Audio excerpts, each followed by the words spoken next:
Chapter 1247. The activation of the stronghold was nothing to the brainless low-grade undead. But for the high-grade undead who still had some ideas, it was definitely something to secretly breathe a sigh of relief. No one wanted to be destroyed even if they had already died once.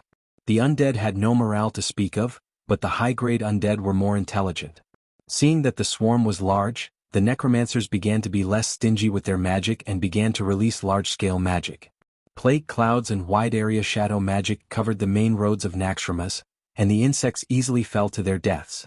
Their bodies blocked the insects that came later and it was all a mess.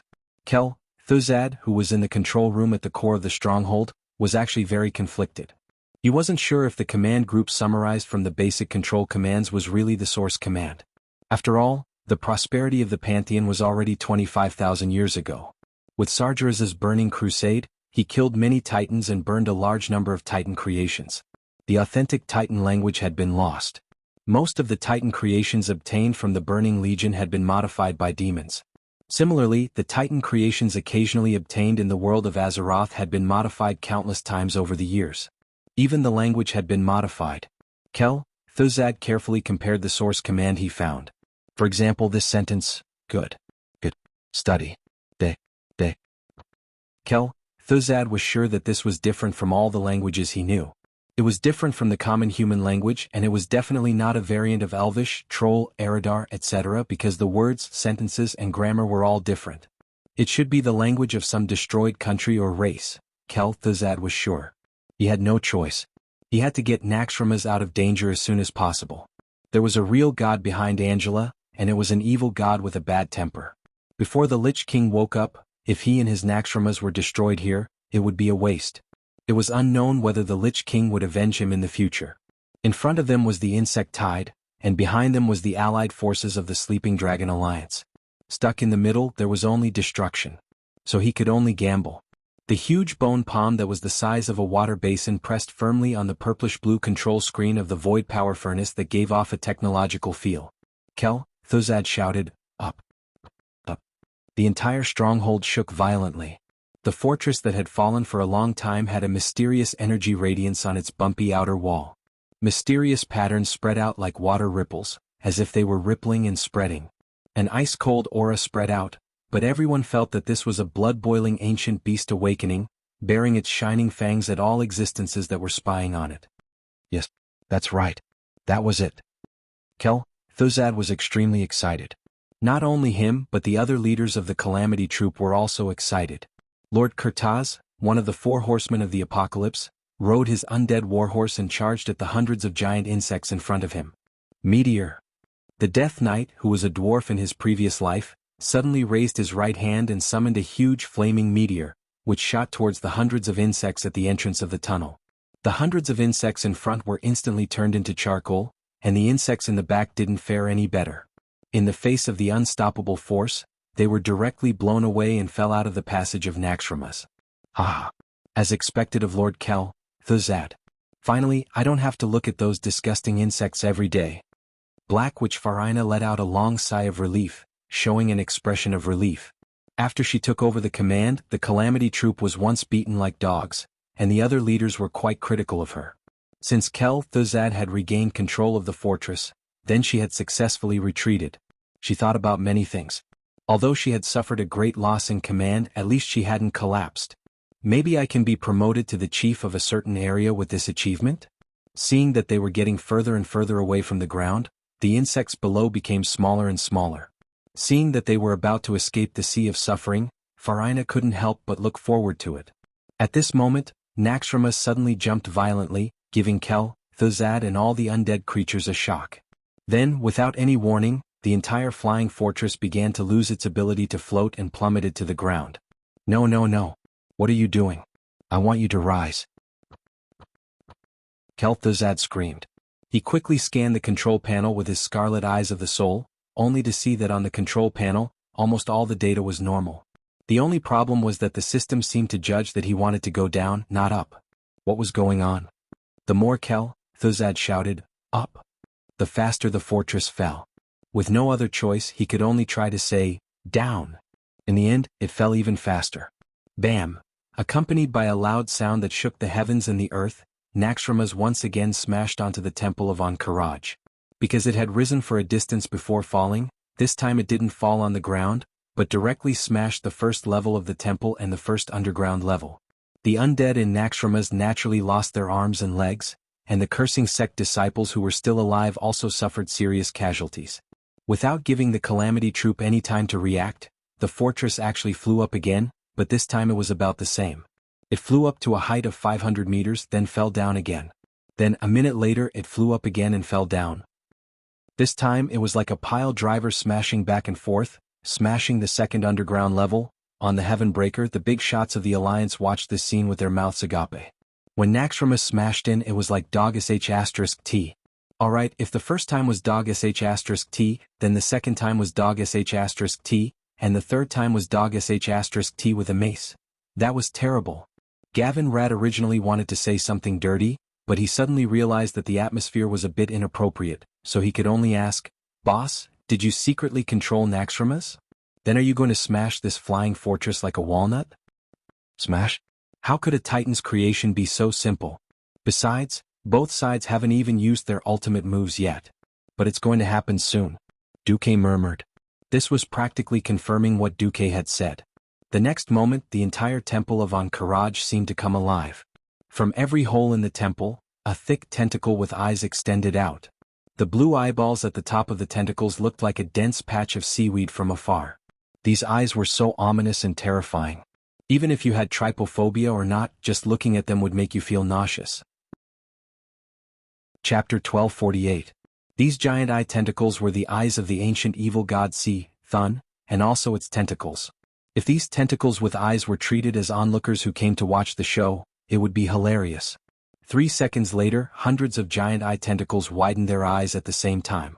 Rays of natural light, similar to a chain of lightning, shot straight into every passageway and hole in the outer wall of Naxxramas. Almost without a sound, tens of thousands of insects, together with their enemies, turned into ashes in this huge lightning-like electric net, turning into nothingness. Feeling the sudden high-energy reaction from below the temple, Thuzad was scared out of his wits. With all his strength, he forcibly injected his magic into the control system, trying to use his own magic circuit to connect with the control circuit of the Titan's power furnace. Get up! Get up!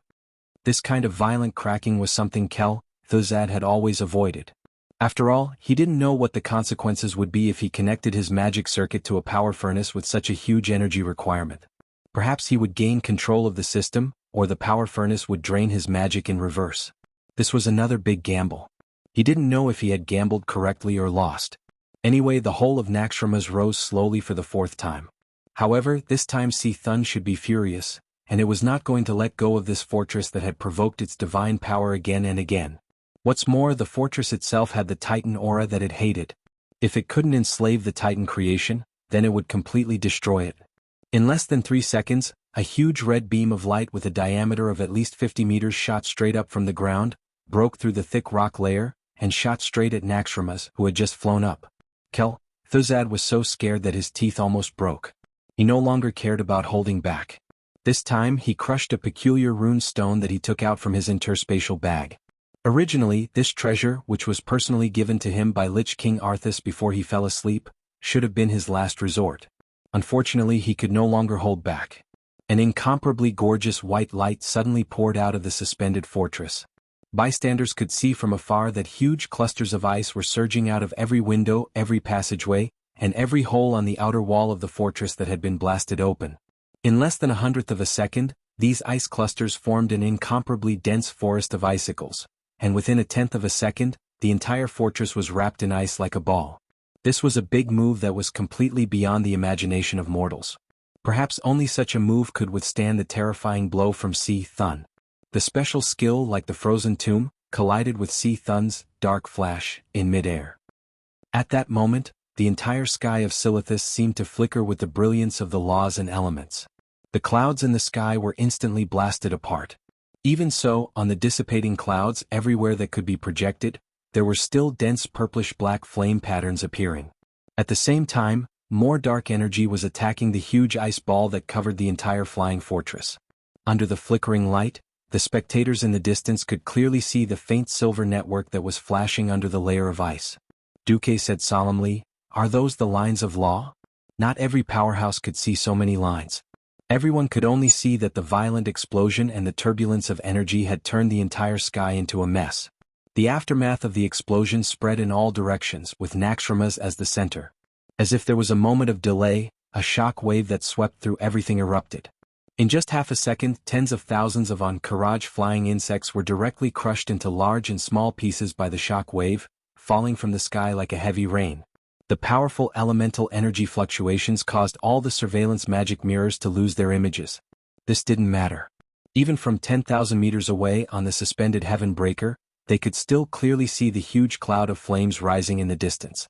Duque turned back and said to the powerhouses of the Alliance, "It's not so easy to take advantage of them. These days, which powerhouse doesn't have one or two trump cards? If we had rushed up just now." Everyone knew the answer. At any moment, the Heaven Breaker, which represented the most advanced technology in the Alliance, would have been affected by Naxxramas's wide area of ice, or by Thun's dark flash, and swept into the turbulence of destruction. That would have been a classic case of being buried with them. Send the attack signal. If we don't go, Naxxramas will fall into Thun's hands. 3 red signal flares rose into the sky and exploded in the clear, cloudless sky. The red ball-shaped signal flares looked like 3 large fireworks. Sal raised the hammer of destruction high. Loktar. Loktar. 50,000 orcs raised the metal weapons in their hands, wearing heavy armor, and began to advance towards the Ankharaj temple from 10 kilometers away. Further ahead, there were thousands of dragons and half-dragons. They would be the vanguard of the allied forces. On the left, there were dwarf steam tanks equipped with sand filters and dust grills. On the right, there were more than 10,000 human cavalry. 1 kilometer behind the orcs, there was a neat central square formed by a mix of humans, dwarf gunners, Dalajan mages and elven archers. The task of all the mortal armies was to deal with Ankharaj's insect army. Thuzad's heart was bleeding. The ultimate move that his master had given him was something that would kill 10,000 enemies at the cost of 7,000 soldiers. Freezing all of Naxxramas would certainly be able to withstand such a powerful attack. But the price? In just an instant, all the fragile items in the fortress were destroyed by the expanding ice cubes in a single breath. Fragile skeletons and rotten zombies, all kinds of precious experimental equipment and information, and of course, the cursing disciples who were originally alive.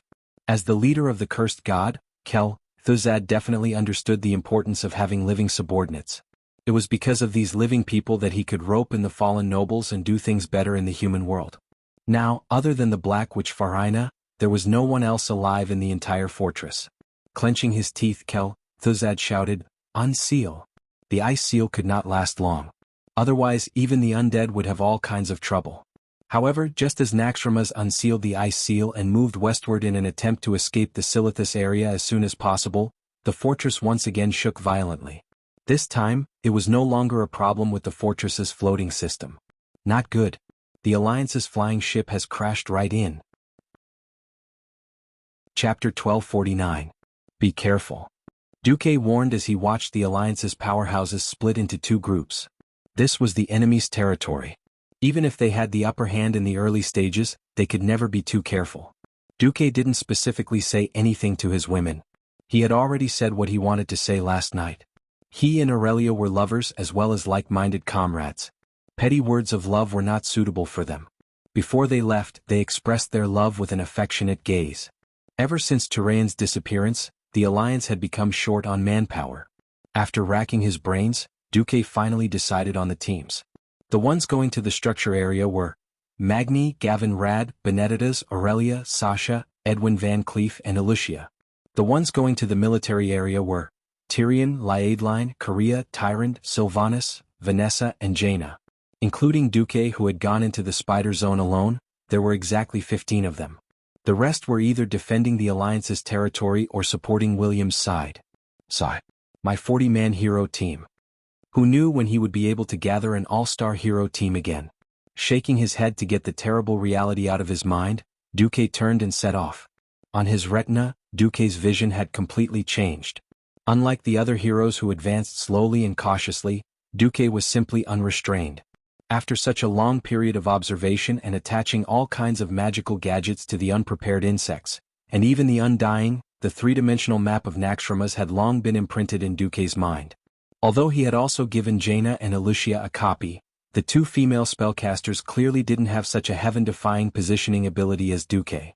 When mainstream spellcasters used flash, they would at least see that the foothold was empty before they dared to flash there. Duque wasn't the same. He directly scanned the area and confirmed that it was safe. He didn't care if there were obstacles on the road or if there were visual shielding. Moreover, Duque was very sneaky.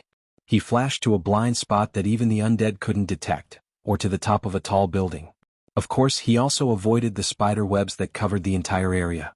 Don't underestimate those cobwebs that seemed to be gathering dust in the corner. That was because every small spider here was a descendant of the boss of the spider area, the giant spider, Meisner. This humongous female spider the size of a small mountain was the ancestor of all spiders as well as their ruler. Any foreign existence, as long as it was not from the spider area, would be discovered immediately. Except for Duque. If Farina the Black Witch was still here, she might have sensed the strong arcane waves caused by Duque's high-speed flash. Unfortunately, Farina had been transferred to the central control area. Meisner, who relied too much on his physical senses, did not notice Duque's arrival. This was because every time Duque paused, the tip of his foot would step on a rock that wasn't covered by cobwebs, or even a protruding candlestick or even a torch. To mortal guards, if a torch suddenly went out somewhere, it would definitely attract attention. But spiders were different. Candlesticks that were always lit were places that the spider webs couldn't touch. Small spiders wouldn't go there either. But the necessary candlesticks were necessary for the followers of the cursing sect. This was because most of them were living people, not undead creatures that used their souls to see the way. This was where the blind spot was. Meisner's lair was a huge cylindrical tower with a diameter of at least 100 meters. It was unknown where the pitch-black top led to, and the deep hole that was covered by dense and crisscrossing cobwebs seemed to lead to hell. Strange purple square boulders with golden decorative lace almost covered the entire cylindrical tower tightly. The only entrance was a huge gap that was 2 stories high, and about 3 trucks could pass through it side by side. That was for the giant spider, Meisner, to enter and exit, but usually the entire gap would be covered by 3 layers of cobwebs. Logically speaking, no creature should be able to bypass Meisner's senses and enter his lair without making a sound. Duque was an exception. Following the route set by the system, Duque turned his body into a streak of arcane light, thin and long. Even the fluctuations of arcane elements didn't touch the cobwebs. In the next instant, Duque had already flown above Meisner's body. At this moment, this giant female spider was just like Duque's impression of it. Its sickle-shaped, furry, and long legs were enough to cast a shadow over any woman's heart. Each of its legs rested on the thickest strand of cobwebs. Even if someone thousands of meters away touched the tiniest strand of cobwebs, the vibrations would be reflected back to Meisner. Then, the intruder would easily be surrounded and killed by the spiders that surged out from the sky and the ground. But Duque beautifully avoided all of these senses. This was Duque's advantage. It was also Duque's killing move. Only by killing the final boss of the spider area as quickly as possible could he regroup with the other 2 teams. Duque drew his sword. The peculiar spiral-shaped sword was like a dark shadow, soundless and silent. It was only when the tip of the sword touched Meisner's skull that it suddenly shone with the most resplendent golden splendor. The golden splendor that blossomed in that instant was the most dazzling of colors, as if it had instantly replaced the dark space. The godly sword special effect, Demon Slayer, activated. If the first half of the sword was like the summoning of hell, strange and secretive, then the second half of the sword was a classic example of shaking the heavens and shaking the earth, like a spring thunder. The golden splendor came from the top of Meisner's skull, silently and forcefully attacking. It was an extremely powerful and shocking sword. Meisner didn't even have the time to tremble in fear. He was already defenseless and had no choice but to take the attack head-on. Duque was also dirty. He was clearly a wizard, but his most powerful move was to use the godly sword in his hand to assassinate. From killing Sargeras to killing Arcarans, it had to be said that after countless experiences, Duque's grasp of the timing of an assassination had reached the pinnacle. Coupled with the godly sword's special effect, this sword was simply unstoppable. It was unstoppable. Spiders didn't look like creatures with strong defenses, and their defensive capabilities were only relative. If it was the small steel cannon that had blasted the orcs to tears in the scorching canyon, even 3 days and 3 nights wouldn't be able to shatter its skull. But with Duque's sneak attack there could only be one result. the grand final boss of the spider area, Meisner, who had undergone a special transformation and had fused with an unknown amount of evil energy, suddenly opened his terrifying mouth full of spikes. Spiders didn't have a voice, but even so, Duque could still feel that it seemed to be letting out a mournful cry. Very quickly this soundless cry was cut off. Chapter 1250. Because below its head, a neat black circle had appeared. Although all the carapace and brain matter in the middle had been evaporated by the intense holy light, there was still a hazy, misty black gas at the edge and a foul-smelling slurry dripping into the circle. Suddenly, Duque found that something was wrong. Without even a tenth of a second of hesitation, Duque directly dodged, and the spiral sword pierced into the hard stone wall. The destructive power of the divine weapon was still quite guaranteed. It was obviously a wall of light that did not allow a person to stand on it, but Duque unexpectedly pierced a hole, allowing Duque to hang on it. Meisner's expression changed. The surrounding dark power was constantly replenishing Meisner's body. The source was the fortress itself. The dark power was injected, and a magnificent and strange red color appeared. Duque watched dumbfounded as Meisner's dark back turned scarlet, and the joints of each of its legs grew red barbs in the shape of peppers. What was more exaggerated was that its body had swelled up a size. For a moment, Duque thought that Meisner was going to come back to life. After all, this was the undead's fortress, Naxxramas. If it was originally a living being, Duque would not find it strange at all if it suddenly came back to life. But Meisner did not come back to life. Even though its feet were still twitching from time to time under the stimulation of the dark power, as if it would make all kinds of climbing movements in the next second, it did not come back to life. In the end, it was just a beast controlled and bound by the dark power, and not a real undead creature. Seeing the system prompt that the boss had been killed, Duque was still not at ease. Once again flashing up, Duque directly followed up with a sword strike, allowing the holy light and flames to flow through Meisner's blood vessels, or perhaps through the channels throughout his body. Seeing the huge spider burning and shrinking into a ball because of its nervous reflex, Duque was completely relieved this time. Pushing down the boss without looting the corpse was definitely a sin. When Duque burned the spider's silk and opened a treasure chest that had been wrapped in it for an unknown number of times, Duque's heart was simply surprised, happy, and confused. To his surprise, Duque discovered a large number of high-quality spoils of war: twisted limb, digested silk robe, and radiant cloak. These 3 pieces of cloth armor were actually superior to the level of Mount Hyjal. Logically speaking, in history, this should have been the second time Naxxramas came out to cause trouble. Based on this deduction, it wouldn't be a level 60 in the game, but a level 80 Naxxramas. What puzzled Duque was that there seemed to be quite a lot of level 60 equipment. Then what the hell is this? The happy part was that Duque had discovered 8 fragments of the artifact Atish, the legendary guardian staff, among the spoils of war. That was a chicken drumstick. Ever since Duque inherited Mediva's legacy, he had been thinking about this artifact staff. Duque's hands were trembling with excitement and ecstasy. However, Duque still suppressed his excitement. He thought of the scene where Naxxramas turned into a huge block of ice to block Thun's blow. If I'm not wrong, it should be the power of the Lich King that enhanced the monsters and the leader of the entire fortress. Then the other 2 squads are a little bit in danger. With this thought, Duque couldn't care about anything else. He put the spoils of war into his space bag, and then directly launched a continuous flash to leave. Just by injecting a shadow magic into the corpse of the big spider, at this time Naxxramas was very lively. A large number of Zergs were killed by the ice seal just now. Even a large number of Doomsday Army soldiers were killed as well. However, the Skybreaker disregarded everything and stuck its head in. None of the undead knew that the huge golden eagle's bow was actually a ram. When the collision was about to occur, the eagle's beak stretched forward and easily pierced a large hole in the wall of the fortress that was already riddled with holes. When the collision stopped, the cannons on both sides of the Skybreaker were fully opened, plowing through almost everything that was a threat in sight. After putting down the hero team, the Skybreaker could still retreat on its own. Together with the Black Pearl and the other 2 flying battleships, it used ropes to drag Naxxramas and set up a cannonball formation.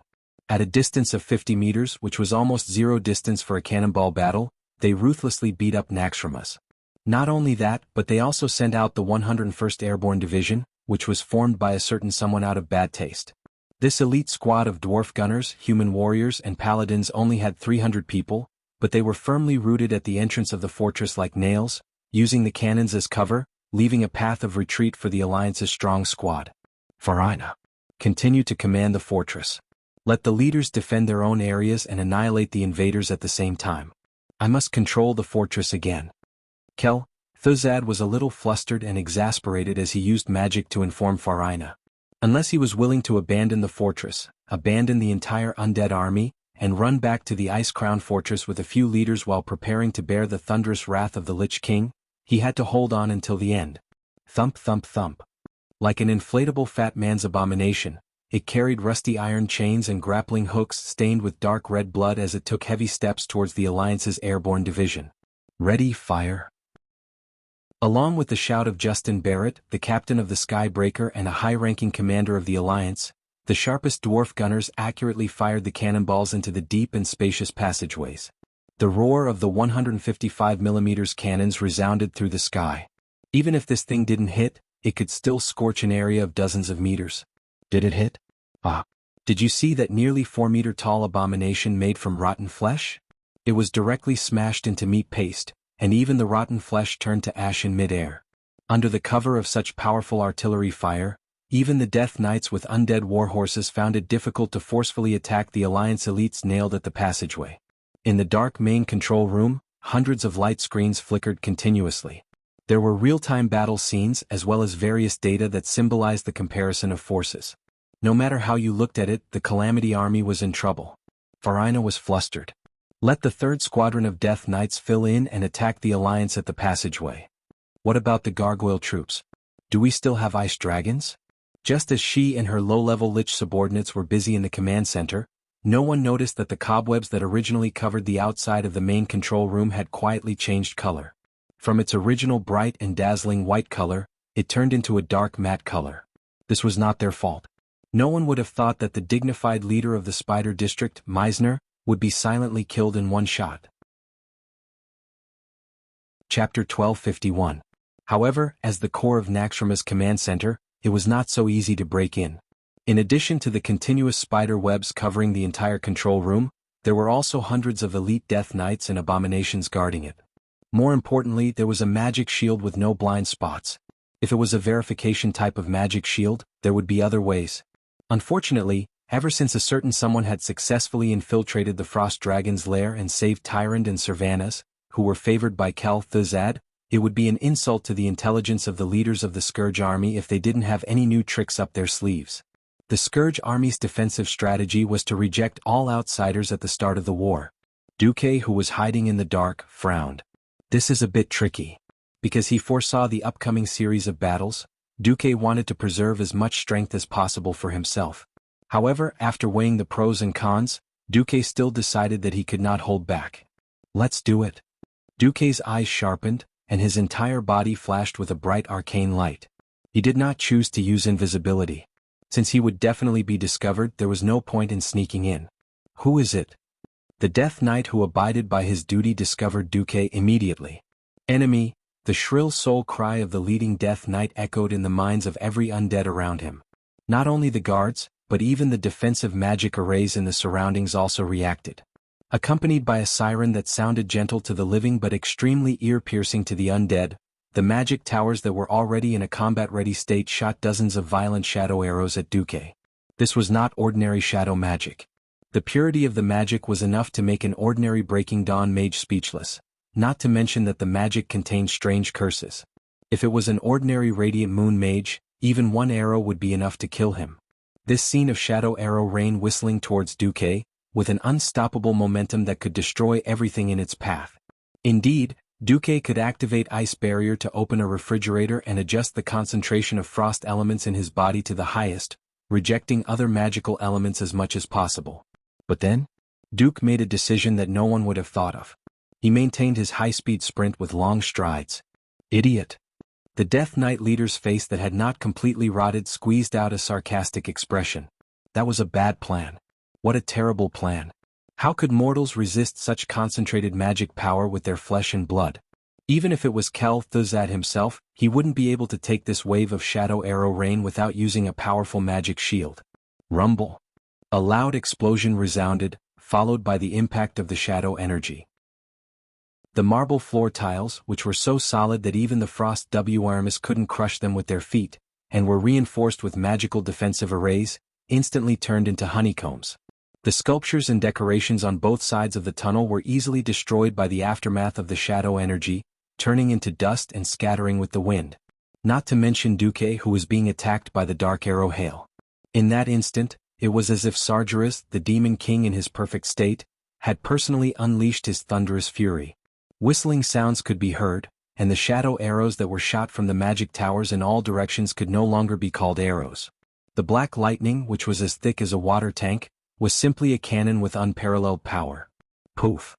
When a large mass of dense black cannon flames landed on the ground where Duque was, the ground that was the size of half a football field disappeared without a sound. A bottomless hole was blasted in the ground. Only the aftermath of the shadow energy, which was similar to black smoke, instantly appeared on the ground, telling what had happened here in that instant. After all, no Undying had ever seen what the magical defensive system of the control center looked like when it was activated. Now they had all seen it. This was only the first volley of shadow bolts. What would happen if all the mana stored in the mana system were to be unleashed? Wouldn't that pierce through the entire bottom of the fortress? Or even sink the fortress and destroy the enemy and the entire lower level of the fortress? Such a scene made all the Undying present shudder, but they also had a kind of twisted ecstasy. Perhaps, even if it was a genuine demigod, he would be blown into ashes in an instant, and his soul would fly away and scatter. Of course, the main control room was alarmed. Looking at the silent annihilation of the ground and Duque who had disappeared without a trace, the Black Witch Farina found that her body was actually filled with a perverted ecstasy and excitement. Because the moment the alarm rang, she recognized that the person who came was the one who made Kel-Thuzad and the entire Scourge army lose their heads and faces. Even His Majesty the Lich King, Arthas, had fallen in his hands, Duke Marcus. Now, such a peerless mortal powerhouse had actually been killed by her, the Great Black Witch. Wasn't this a great merit? Ah, dead right? Dead right. Do you think Naxxramas is your backyard? Do you think you can casually enter the great kingdom of the dead? Ah, how dare you defy His Majesty the Lich King? Destruction is your only fate. Farina's delicate face was flushed with a sickly red. She suddenly thought, if Duque did not die in that blow just now, but was only half dead, such as having only the upper half of his body left, then she could personally lead him into the kingdom of the dead. Perhaps because she guided the most powerful Breaking Dawn Archmage to become a great lich, with such a merit, her position in the Calamity army could be raised to a higher level. A second later, her pink pupils suddenly shrank. There was shock on her delicate face, and her pink shoulder-length hair trembled along with her body. What did she see? A shadow that should not exist. It was an amalgamation of shadow energy that was completely different from the overflowing energy. No one knew what it was, but it was obvious that it was not a natural creation. Under the gaze of hundreds of Undying, the shadow energy that seemed to be dissipating a quarter of an hour ago gathered together in the next instant, forming a standard human figure. Black hair, black facial features, black skin, and even black clothes. There was not a single part of this male wizard's body that was not filled with shadow energy. What made the Undyings even more alarmed was that the shadow elemental energy drifting in the surroundings actually began to gather on his body like rivers flowing into the sea. The amount of shadow elemental energy that poured into his body every second was enough to create 10 Breaking Dawn Shadow Archmages, but his absorption of shadow force seemed to be endless. Yes. He was Duke Marcus, the one who should have died to the shadow arrow rain a few seconds ago. Chapter 1252. Impossible. The Undyings who had wanted to watch a good show and pick up the bones of the strongest person in the Alliance to show off were all dumbfounded. That was shadow energy after all. Compared to the positive energy of life, holy energy, shadow energy was widely recognized as the power of the dead. How could Duque ignore such a terrifying rain of shadow arrows? And he himself had shadow energy that was so powerful that even a commander-level expert could only look up to. What was going on? Not just the Death Knights, even Farina, who was still in the control room, was dumbfounded. At this moment she had completely lost the ability to speak. Duque retreated from his shadow form and returned to his original appearance. His expression was completely indifferent. He smiled faintly, swept his gaze and slowly said, "What other tricks do you have? While I'm still standing here, I haven't made a move. If you want to deal with me, at least you still have a chance. Once I make a move, I'm afraid you won't have the chance to deal with me anymore." Deep in the enemy's formation, it was as if he was taking a leisurely stroll. Facing a siege, he treated the enemies as if they were nothing. What kind of spirit and confidence was this? For a moment, almost every member of the Scourge army who had a brain was trembling. The ghostly fire in the Death Knight's eye sockets flickered. Farina's alluring body trembled uncontrollably. Kel, Thuzad, come to the main control room. Farina shouted in shock. But there was no response. The magical message that should have been transmitted to the outside world suddenly collided with a layer of purplish-blue arcane energy outside the main control room. The arcane energy formed a larger cover, tightly wrapping the main control room. All the arcane elemental magic was absorbed by this cover. This was the crushing of a higher-level mystery over a lower-level mystery. As long as the level of magic did not surpass Duque, no one could use magic to send messages in such a limited space. Meisner, sound the alarm. Hurry up and inform Kel, Thuzad. Farina grabbed a thick strand of spider silk in the main control room. As a leader of the spider area, she knew very well that as long as she pulled the spider's main stem, the big spider would definitely sense it immediately. However, even after pulling a dozen times, all of the fluctuations were like stones sinking into the sea without a sound. Farina's heart sank. The door of the main control room suddenly collapsed with a loud bang. The huge and heavy thorium door landed on the ground, crushing the two Calamity skeleton warriors guarding the door into a pile of broken bones. Without hesitation, Farina cast Poison Arrow Rain, with her left hand, and Rain of Flames, with her right hand. Both attacks were aimed at the gate. Logically speaking, this kind of terrifying poison magic was enough to instantly turn 50 hate beasts into a pool of pus. They would be finished in an instant, and not even their bones would be left. High-intensity flames also had a similar power. However, as one of Farina's few trump cards, these two spells were easily neutralized. Duque didn't even use any additional counter spells. He just stood at the gate and used Vast Ice Barrier to block the attack. Be it venom or flames, when these two spells blasted onto the shield, they were all swept aside by the ice tornado that moved in a clockwise direction. Duque even had the time to separate the poison from the flames and bounce them back. The venom, which emitted a strong stench, corroded all the mid-tier liches on Farina's left into lumps of unsightly bone mixture.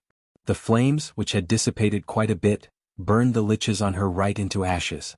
Even the ashes drifted away in the wind. Farina couldn't help but shiver. She had originally thought that if she could use the magic defense system to kill Duque, even if she succeeded, she would become a great hero of the Calamity army. Dreams were beautiful, but reality was cruel. The defense of the main control room represented almost the strongest defense of Naxxramas. This was a defense system that could easily kill a Breaking Dawn level powerhouse. If even this level of defense could not stop Duque, then other than Kel Thuzad, who might have some trump cards, no one in the whole of Naxxramas would be a match for Duque. Suddenly, Farina threw away the magic staff in her hand and raised her hands high in surrender. Then she actually knelt down and prostrated herself to Duque. Don't kill me. I surrender. Her voice was clearly trembling with fear, but for some reason Farina's voice sounded extremely charming. She also knelt in an ORZ posture. Because of the angle, when Farina raised her head and looked at Duque with pitiful eyes, from this subtle angle Farina's exposed Mariana trench could be seen through the drooping collar. Not only was it white, but it also seemed to be bottomless. It really made people want to explore it. Looking down from above, the round buttocks were a strong visual impact. Great Alliance Commander, I surrender. The Alliance doesn't kill prisoners, right? I'm willing to do anything you want, even if you want me to become the lowliest servant in Marcus Mansion. I only ask the Great Alliance to spare my life. I am willing to offer my loyalty to you. As she spoke, her face became sad and tears appeared at the corners of her eyes. Her pitiful temperament, coupled with her black lace robe that looked like a mourning dress, really fulfilled the old saying, if you want to be beautiful, you will wear a suit of mourning. Such a scene. If Duque did not know about Farina's background, he might really have been soft-hearted and chosen to die in order to complete the special achievement of Undead Collection. Chapter 1253. Haha. Duque looked at Farina as if she was retarded. His black eyes, which seemed to be able to see through all the secrets in the world, made Farina feel guilty. No. It's true. They all died in accidents. Yes, accidents. That's true for people in this era. Otherwise you wouldn't have changed 6 husbands in a row. So many people couldn't find anything wrong with you. Duque smiled. I have to say, when it comes to patience and creativity in killing, I really can't think of anyone who can compare to you. Farina's body trembled violently. For a moment she wanted to use all the magic in her body to fight to the death. But she immediately realized that Duque's hand not only choked her neck, but also sealed all her magic circuits. Now she really became a weak woman who couldn't even fight a chicken. She could only continue to act pitiful. Your first husband actually had epilepsy. He would occasionally rush into the water by himself. You didn't use any magic. You only used a lot of psychological hints when he was asleep to induce the disease. As a result, he jumped into the river and drowned 3 days after the wedding. Farina trembled all over. Although she didn't know what epilepsy was, it was indeed a symptom. Your second husband was very fat. In fact, he always had high blood pressure and high blood cholesterol. So, when you got engaged, you kept rewarding him with a lot of cheese and high-fat food. As a result, he fell ill less than a week after the wedding. I didn't even touch your body before I died. Yes, for people in this era, there's no cure for heart disease caused by blood vessel blockage. Duque continued to tell them one by one. When he finished telling them the causes of death of Farina's 6 ex-husbands, the dark witch had already stopped trembling. If it weren't for her weak breathing, anyone would think that she was already a dead person. She knew that Duque would never let her go. Although Duque was known as the enemy of the queen, and almost all the queens in the world were rumored to have an affair with Duque, even if it was just a rumor, it still reflected how picky Duque's taste was. She was of low birth and had killed 6 husbands. With Duque's taste, how could he covet her beauty? It was laughable that she had thought that she could make Duque fall head over heels for her by surrendering and selling her beauty. She even thought that he would hand over the power of the alliance to her. Men conquer the world, women conquer men. This was an iron rule that she had tried and tested thousands of times. This time, it really hit a steel plate and directly smashed it into pieces. In the end, Farina asked, "I want to know what happened to Meisner?" Duque smiled without saying a word. He simply tossed out a huge mandible from his interspatial bag. The mandible was still stained with fresh blood. With a little work, it could be made into a very barbaric 2-handed sledgehammer. It was the same in history because that level 213 epic grade hammer was called Mandible. Farina was in despair. Completely and utterly in despair. She really could not imagine that Duque could actually silently kill off such a powerful beast leader who was the best at scouting. No wonder he could save her from under Kel Thuzad's nose. It turned out that the Scourge Fortress, Naxxramas, was like his own backyard in Duque's eyes. Without the hope of survival, the last layer of shame was torn off. Then there was no need to hide their hostility. Farina screamed hysterically, "It's useless for you to kill me. My soul will return to the Lich King. Next time I will return as the most powerful Lich. But remember, you ruined my beauty. You forced me to become a dirty and ugly undead. I will make you pay for this 1,000 times over." "Ah, noisy." Duque snorted coldly. The dark witch could no longer speak. Her whole body was tightly wrapped in an even darker shadow power. The shadow power, which was shaped like a large black egg, frantically poured into her body. She resisted, but the shadow power still forced its way into her body. It was impossible for her body to withstand such a huge amount of shadow energy. In less than 3 seconds, her body had completely melted into the shadow energy. The evil dark witch Farina was dead. This was not the end. However, things did not go as she wished. Her soul returned to the Lich King's flag, waiting for the Lich King to wake up and grant her a new life. Then she would become a powerful lich like Kel Thuzad. Soon, a cold wind accompanied the soul. The next moment, Farina's soul emerged from the shadow power. She stared at everything in front of her with wide eyes, shocked and angry. She opened her mouth, but all that came out was a soundless roar. She tried to use all means to express her anger and dissatisfaction, but unfortunately it was useless. In front of her seemed to be a huge and solid soul prison, completely sealing off all the power she had when she was alive. As soon as she looked up, she saw Duque's big face with a mocking expression outside the soul barrier. Yes. Compared to her soul, which had shrunk to the size of a palm, Duque's body was undoubtedly huge. "Impossible. How did you do it? This is definitely not a mage's domain." Farina let out a shrill scream. According to the decibel, Farina's scream had already reached the level of Banshee's wail. Unfortunately, this was a soul prison that Duque had created. How could it be a trap for itself? Duque smiled and replied with the soul voice, "Sorry, your Doomsday Army's information on me is too outdated. Didn't anyone tell you that I obtained shadow power because I received Archimonde's Finger of Death in the Battle of Mount Hyjal? As for the fact that Duque had become a Void Lord in the Ancient War, the Burning Legion would not have exposed it if Duque had not mentioned it. Kill Jaden, who was deeply ashamed, would not have exposed it to Nazul, who was still a pitiful soul slave at that time. Under the double concealment, this secret from 10,000 years ago became the straw that broke the camel's back for Farina. I won't. Farina had not finished speaking. Her soul had already been ignited like dry firewood. Her soul should not have felt anything, but she felt that the temperature of her body was rising rapidly, and a burning sensation spread throughout her body. She subconsciously took off her spiritual outer clothing, but even when her clothes were taken off, she did not feel the slightest drop in temperature. On the contrary, Farina felt as though her soul was being roasted in the mouth of an erupting volcano. The high temperature seemed to be able to burn her soul to ashes at any time and completely destroy it. No. Farina's soul screamed with all its might to vent the pain that came from the depths of her soul. Chapter 1254. Is it painful? Is it hopeless? If you want relief, it's good that you've surrendered to me. Duque stretched out a finger and easily broke through the soul barrier, gently poking Farina's spiritual belly. The shrunken soul of the black, which was now the size of a Barbie doll. Her entire body was burning with soul flames, and she instinctively wanted anything that could save her. Just like a drowning person who was on the verge of death, she would grab hold of anything that could save her.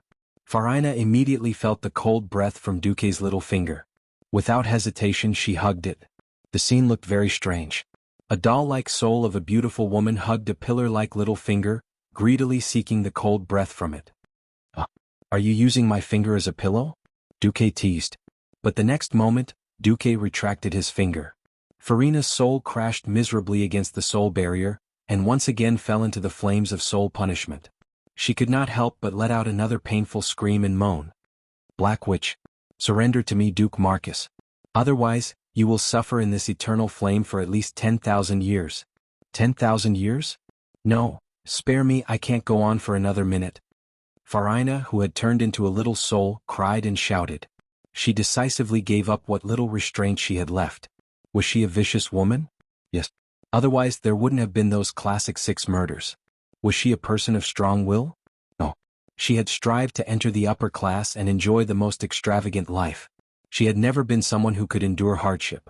After realizing that her soul could no longer escape, and that she had no choice but to endure the most terrifying soul punishment, the only thing she could do now was to shake at the master of this prison, the master of Duque, who also controlled her soul. Tell. Beg. Pity.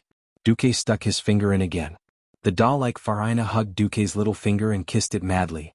She couldn't wait to show Duque her most precious thing. Of course, she was not referring to her delicate body that had seduced countless young male nobles from the Rotterdam. Instead, she was referring to the information about the Calamity Army. Of course, Duque could use the soul-searching technique. The problem was that the soul-searching technique could only be used when there was a huge difference in soul power. It was very easy for a leader to make a mistake. For example, if the other party's willpower was strong enough, it was very likely that they would obtain nothing, or perhaps they would obtain a fragmented piece of soul information. For example, even if Arthas killed his own master Uther, he would not be able to do anything to Uther's soul. Therefore, making the other party yield was the most ideal. Duke Marcus, I Farina beg for your mercy. Please allow me to become your loyal soul slave. At your service. I will burn them for you. The doll-like Farina hugged Duque's finger, yearning for the cold touch. At this moment, after she poured out everything she knew that there was no turning back. No matter what the reason was, Kel'Thuzad and the Lich King Arthas would not spare her. Because what she had given him was the secret list of the cursing sect's spies in the Alliance. Consciousness. All right, you shall be my elemental emissary.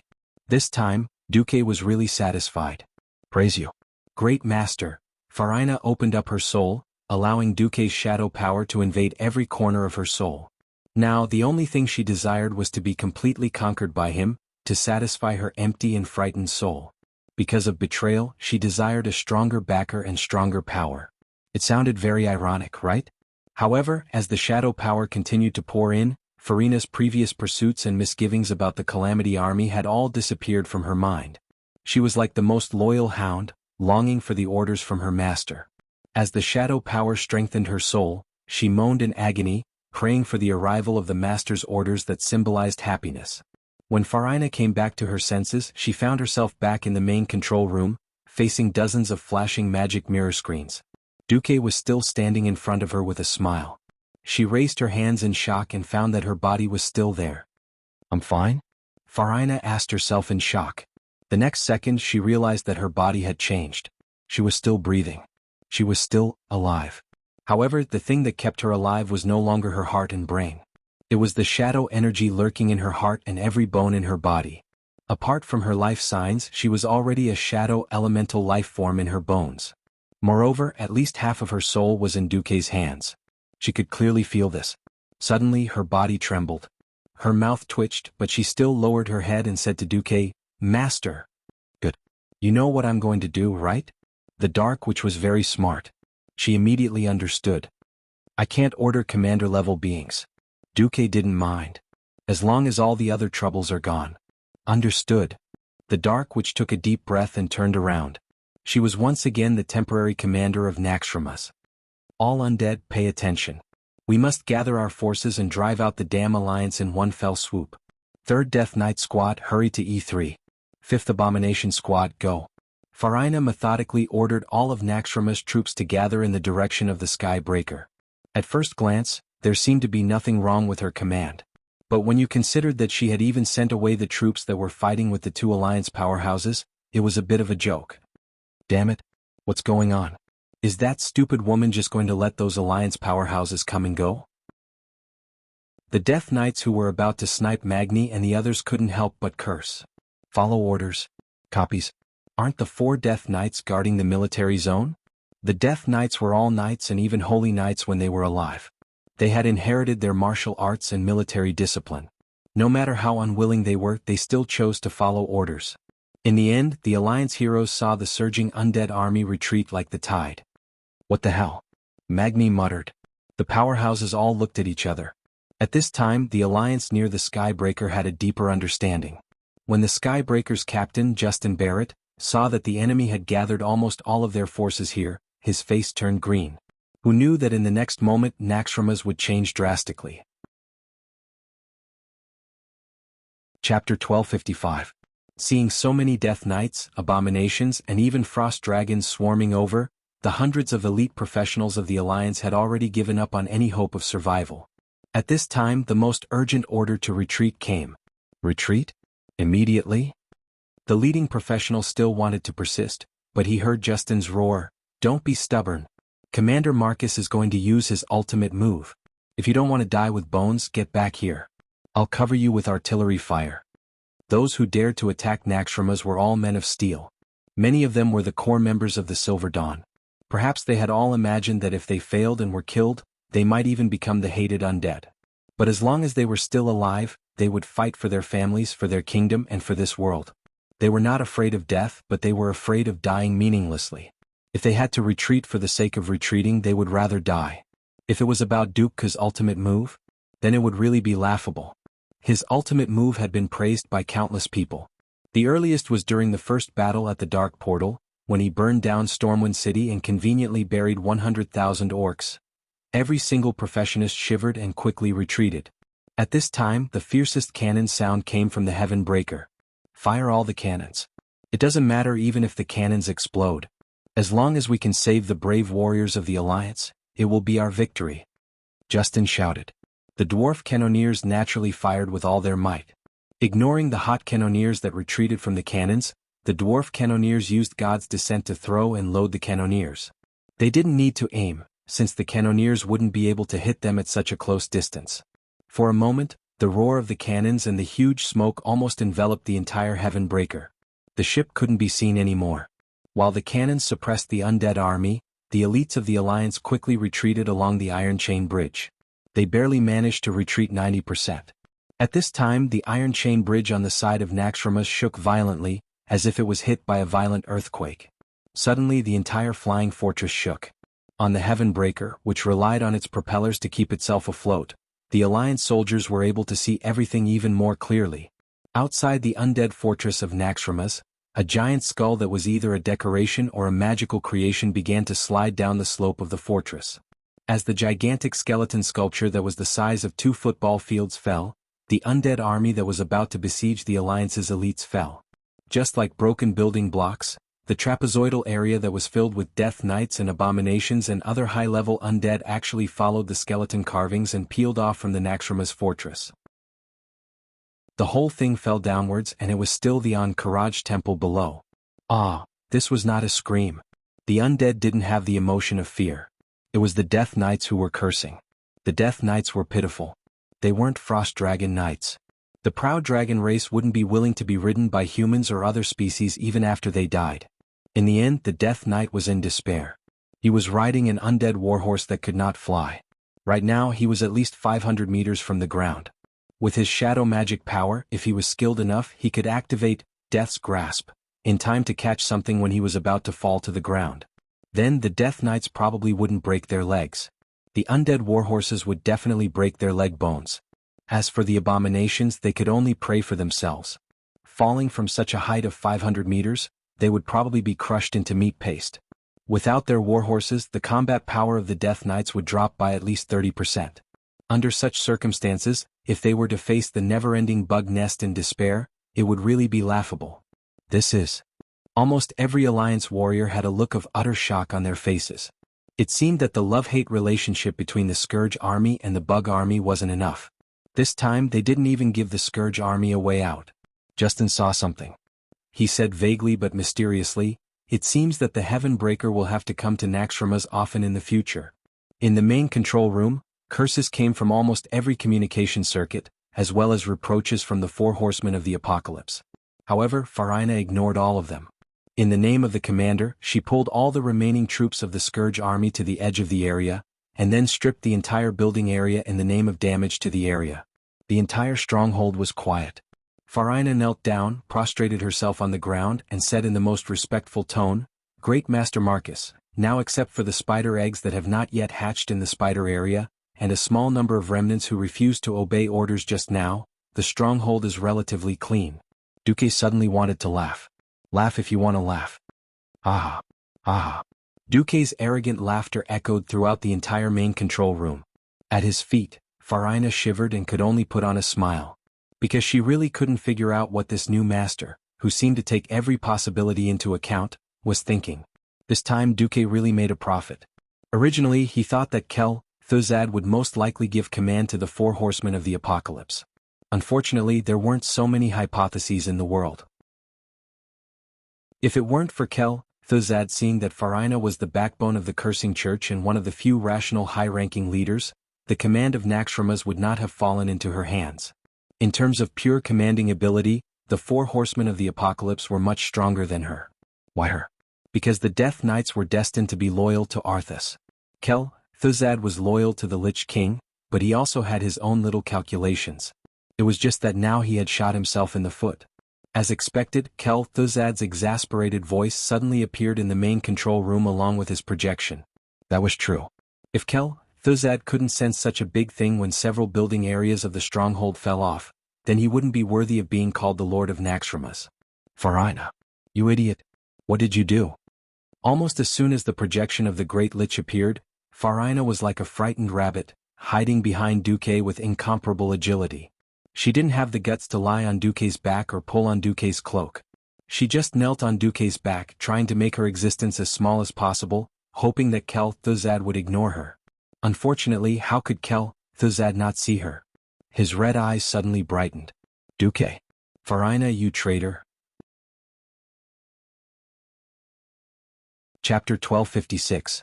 Chairman Kel's sharp scream made Farina's body tremble like a pendulum. She looked up at Duque, her voice full of pleading. Master? She was not disappointed this time. Duque flung the brilliant cloak in his hands. The purple cloak with yellow trimmings covered Farina's shoulders. Duque's gaze was still full of disdain, but the meaning was clear. Although you are despicable and I look down on you, since you are working for me, I will still protect you. For some reason, Farina suddenly felt a sense of peace. At least this new master did not burn the bridge after crossing the river. He forced her to cheat her old boss, the Scourge army, and then heartlessly abandoned her. Farina, you bitch. I knew you were unreliable. I should have killed you long ago and destroyed the beauty you are so proud of, so that you would give up and work for the Scourge army. Kel Thuzad's words were full of viciousness and cruelty, and the Black Witch's heart trembled. However, he changed the topic. Duke Marcus, you are indeed a lady killer. I didn't think. Duque was embarrassed. Wait, you said I cheated you, I admit it. But don't make it sound like I am so hungry that I can't be choosy. Kel, Thuzad, Farina? At this moment, Farina only wanted to find a hard piece of black bread to knock herself to death. She, who boasted of her beauty and mingled with the nobles of Lordaeron, was belittled for the first time. But she could not refute it. Firstly, Duque was her absolute master, and secondly, Duque had good taste. So, comparing oneself to others would only make one angry. She was so bitter that she could not vent her anger. Even if she had internal injuries, she could only continue to hold it in. Because she still needed Duque's protection. Of course, Duque did not care about the Black Witch's feelings. His face was full of sarcasm. Kel, Thuzad, put away your boring threats. You'd better stay on the upper floors. Once I'm done with your lackeys, it'll be your turn. With that, Duque waved his hand and Kel, Thuzad's shadow disappeared. After a second, Duque turned to Farina and said, All right, Kel, Thuzad has already sent word of your betrayal back to the Ice Crown Fortress. As soon as Arthis wakes up, she'll receive this good news immediately. This was the so-called way of controlling his subordinates and the heart of an emperor. He knew that Farina wasn't a good person, but he still accepted her. Of course, it was impossible that he didn't have a backup plan. What Duque was doing now was the same as when he took in Majordomo Executus in the Molten Core. Regardless of whether he was sincere or not, as long as he cut off his path of retreat and left behind a super archenemy that could destroy him at any time, as long as his archenemy was not reduced to ashes, he had to maintain his loyalty to Duque. In the face of Duque's coercion, how could Farina refuse? Not only did she kowtow loudly, but she also passionately kissed Duque's boots. Well, only the lowliest subjects or serfs who had committed a crime would do this when they bowed to their lord. In the past 5 years after Tarina's death, this sort of thing was no longer popular in the alliance. Duque didn't refuse Farina's bow. He couldn't let his guard down when dealing with a Black Widow like this. It wasn't that he couldn't reward her with a sweet date after a slap, but he couldn't be too quick. Duque grabbed her long pink hair and said, All right, there's nothing for you to do here. Go back to Karazhan and listen to Khadgar. I'll call you if I need anything. Duque directly opened a portal and threw Farina in. Then he gave Khadgar a few instructions and turned his attention back to the main control room. Duque entered a series of commands on the control panel. Up, down, left, right, Alibaba. This series of commands made Duque sigh. Normally, before he transmigrated, only uncles in their 30s would know this series of commands even without Google. Of course, this series of commands still faithfully fulfilled its purpose. Suddenly, the entire main control room flashed and all the undead language was erased. Instead, a line of even more ancient and sacred words appeared on the screen. This was not an exaggeration. Indeed, every special word and symbol exuded the power of holy light. After all, this floating fortress was a Titan creation left behind by the Pantheon. If it were anyone else, they would probably be at a loss. However, Duque, who had been to the ancient war and had secretly seen a lot of valuable first-hand information from the Burning Legion, could easily use the system to translate it. Please enter the verification code for the ultimate permission rewrite. If it were anyone else, they would definitely be at a loss. But Duque knew what it was. A permission could only be overwritten by a higher permission. This was why Sargera's betrayal of the Pantheon had caused such a huge casualty to the Titans. Sargeras was a member of the Titans and his main profession was combat, so his authority was very high. He annihilated his compatriots while plundering the authority of the other Titans. Therefore, a considerable part of the precious heritage of the Pantheon fell into his hands. Now, the Lich King Nazul was actually just a little traitor without any Titan authority. Of course, he would not have the authority of the Titans' creations. On the contrary, Duque had it. Because no matter how it had been modified, his spiral sword, Duque's moral integrity, was essentially a derivative of the Quell Azarim, created by the Titans themselves. When Duque took out the spiral sword and inserted it into a hole in the control panel that rose from the ground, the text on the fortress's system screen suddenly changed. Detected the forging traces of Forger Kazigaros. Detected the enchantment mark of Dreamweaver Norganon. Confirmed the highest authority. After detection, the holder of the highest authority is not of the Titan race. Please state your identity, holder of the highest authority. A few minutes before inserting the sword, Du was still in a shadowy form, a black man that could not be any darker. Now, Duque's whole body was bathed in golden light. At first glance, he looked like the most holy saint. Duque began his performance in the Titan language analyzed by the system with an incomparable tone of a charlatan. Yes, I am not a Titan. But I am the heir of the Titan's will. I obtained the great Quell Zerum by chance, which is the derivative of the Iskani Punisher. From this moment on, I understand my destiny. I am willing to inherit the will of the great Pantheon and protect planet Azeroth for the Pantheon. And I solemnly promise that as long as any Titan from the Pantheon except the traitor Sargeras comes, I will unconditionally hand over the highest authority of this fortress. Chapter 1257. Duque's words were righteous, awe-inspiring, and selfless. Those who didn't know would be moved by Duque to the point of tears and snot flowing down their faces. Not only did he openly confess his lowly identity, but he also promised that once the master came, he would give up ownership. He was simply a living example of an honest and reliable young man in the new era. In fact, the above touching was all bullsh*t, because only the transmigrators knew that the Titans of the Pantheon had all been killed by Sargerasa. They were all dead. But the Titans, as godlike existences, were also very powerful. They were dead, but they died very uncleanly, and all kinds of gods will remain in the world. It must be known that all high-grade Titan systems had their own intelligence. There was absolutely no good ending for forcibly taking it. Or it was like Kel Thuzad who could use it but couldn't obtain full authority. Once they encountered an existence with higher authority, they would be done for. So what if they died uncleanly? Didn't you hear Duque deliberately leave a verbal trap, emphasizing that he would only give up the authority if he came? Duque's system elf had evaluated that the control center of Naxxramas probably had the intelligence of a human 10-year-old child. Its intelligence was not high, but it absolutely abided by the rules left behind by the Titans. It would automatically make a choice in favor of the will of the Titans. Therefore, Duque's following words became the last straw that crushed its heart. The glory of the Pantheon is being tarnished by evil. Scan the interior of Naxxramas. Dirty undead creatures and savage arachnids are occupying this place. The glory left behind by the Titans has been tossed around until nothing is left. If the Titans saw this scene, they would be very distressed. I don't ask for permanent power, I just hope that before the great Titans come, the Duke Marcus family can become the temporary guardians of Naxxramas, and protect planet Azeroth with blood and life for the Pantheon. The fortress system was silent for a full 10 seconds before it replied, "Okay. Please put your palm on the console, I will record your physiological information." Duque put his left hand on it and immediately found that his middle finger was poked by something like a needle. Is this recording my DNA data? The gadgets of the creation Titans were indeed high-tech.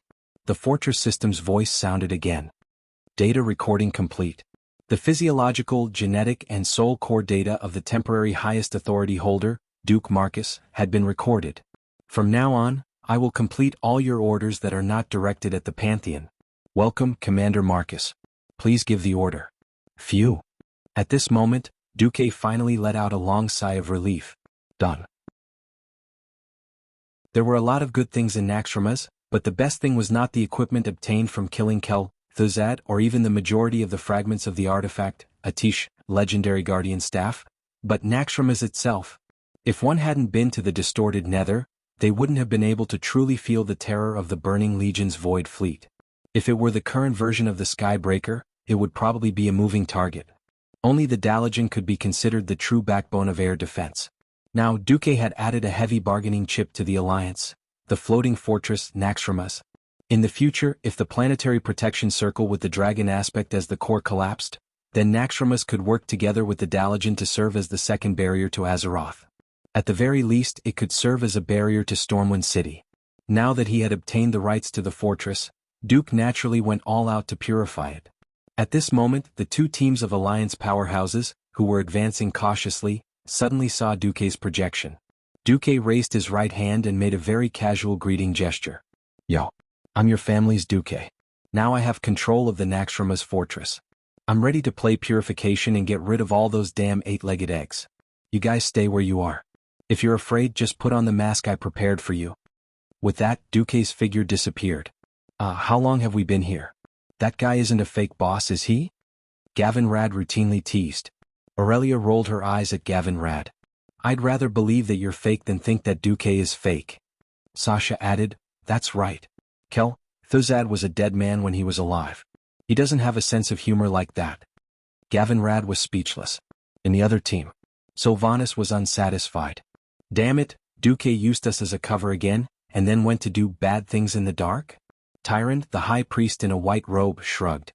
When has he not been full of bad ideas, secretly causing trouble, and then maximizing the benefits? I just didn't think that he would actually be interested in someone else's fortress. Jaina looked Naxxramas up and down. The fortress that had been an eyesore suddenly became cute. Only after commanding a floating castle do I feel that my capital is so weak. I really want to pull Naxxramas over Kul Tiras. Kalia put her hands on her hips. Come on. In my opinion, Duque should either put this thing in the blasted land to guard the dark portal or Stormwind City. None of us should fight over it. Kalia's words made sense and the women were actually speechless. While the experts of the Alliance were chatting peacefully in the various regions, with the hall as the unit, giant protective walls were descending. With a rumbling sound, the entire Naxxramas was cut into countless independent spaces. Then, either flames or freezing air that was close to absolute zero began to pour into these spaces from the pipes in every corner.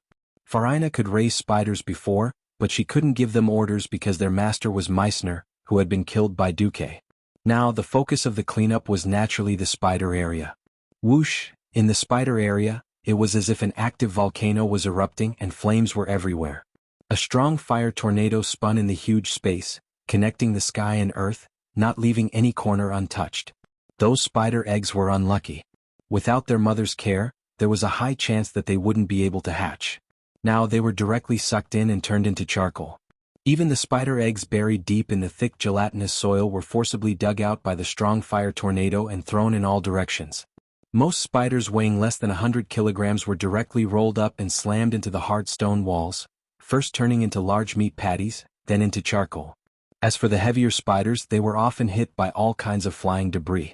For example, a large tarantula's head was cut in half by a piece of tile, and it became a corpse before the fire tornado hit. The remaining 4 groups of bosses in the fortress were forcibly locked in by the huge isolation wall, unable to come out. Chapter 1258. What's going on? Blamu, one of the 4 horsemen of the apocalypse, asked in a deep voice.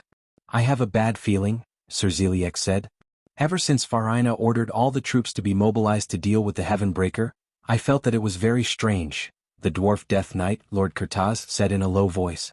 Although I don't want to doubt my colleagues with the worst attitude, I'm sure that Farina betrayed the Scourge army.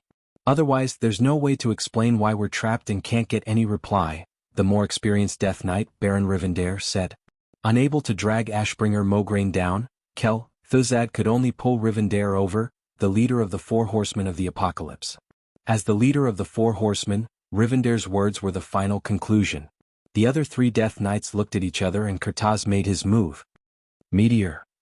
The huge skeleton staff was raised, and a large meteor fireball the size of a horse carriage suddenly appeared from the void, striking the huge isolation door with a terrifying momentum. Bang! The so-called thunder was loud but the rain was small. This was how the current situation was described. Kurtaz showed a bitter expression. No, the isolation door is too thick, and it's covered with King City-level magic protection spells. I can't break through it by force. It wasn't just the 4 horsemen of the apocalypse, the other bosses encountered the same problem. The structure area boss Thaddeus, who looked like a Frankenstein and was completely a giant, used up all of his lightning energy, but couldn't shake the door at all. In the Frost Dragon's lair, the Ice Dragon Saffron stood together with Kel Thuzad. The Ice Dragon watched Kel Thuzad cast one magic after another in vain. Damn it! Damn it! Why is it like this? Kel Thuzad was going crazy. The Frost Dragon's lair was clearly the core area of the entire stronghold. In order to prevent possible enemies from sneaking in, the Frost Dragon's area was specially sealed with a large 3-dimensional magic formation, turning it into a special space that was almost completely independent from the stronghold. But now, the teleportation circle that was supposed to be unimpeded was sealed. Even though Kel Thuzad and Saffron were here, they could only watch helplessly. They couldn't do anything. That kind of anger, even though Kel Thuzad was an undead, made him feel like his soul was about to explode. It seemed that the remnants of the Scourge in the stronghold would be defeated one by one.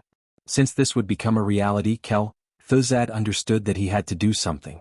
Otherwise, he would soon follow in the footsteps of his miserable subordinates and be dealt with by Duque.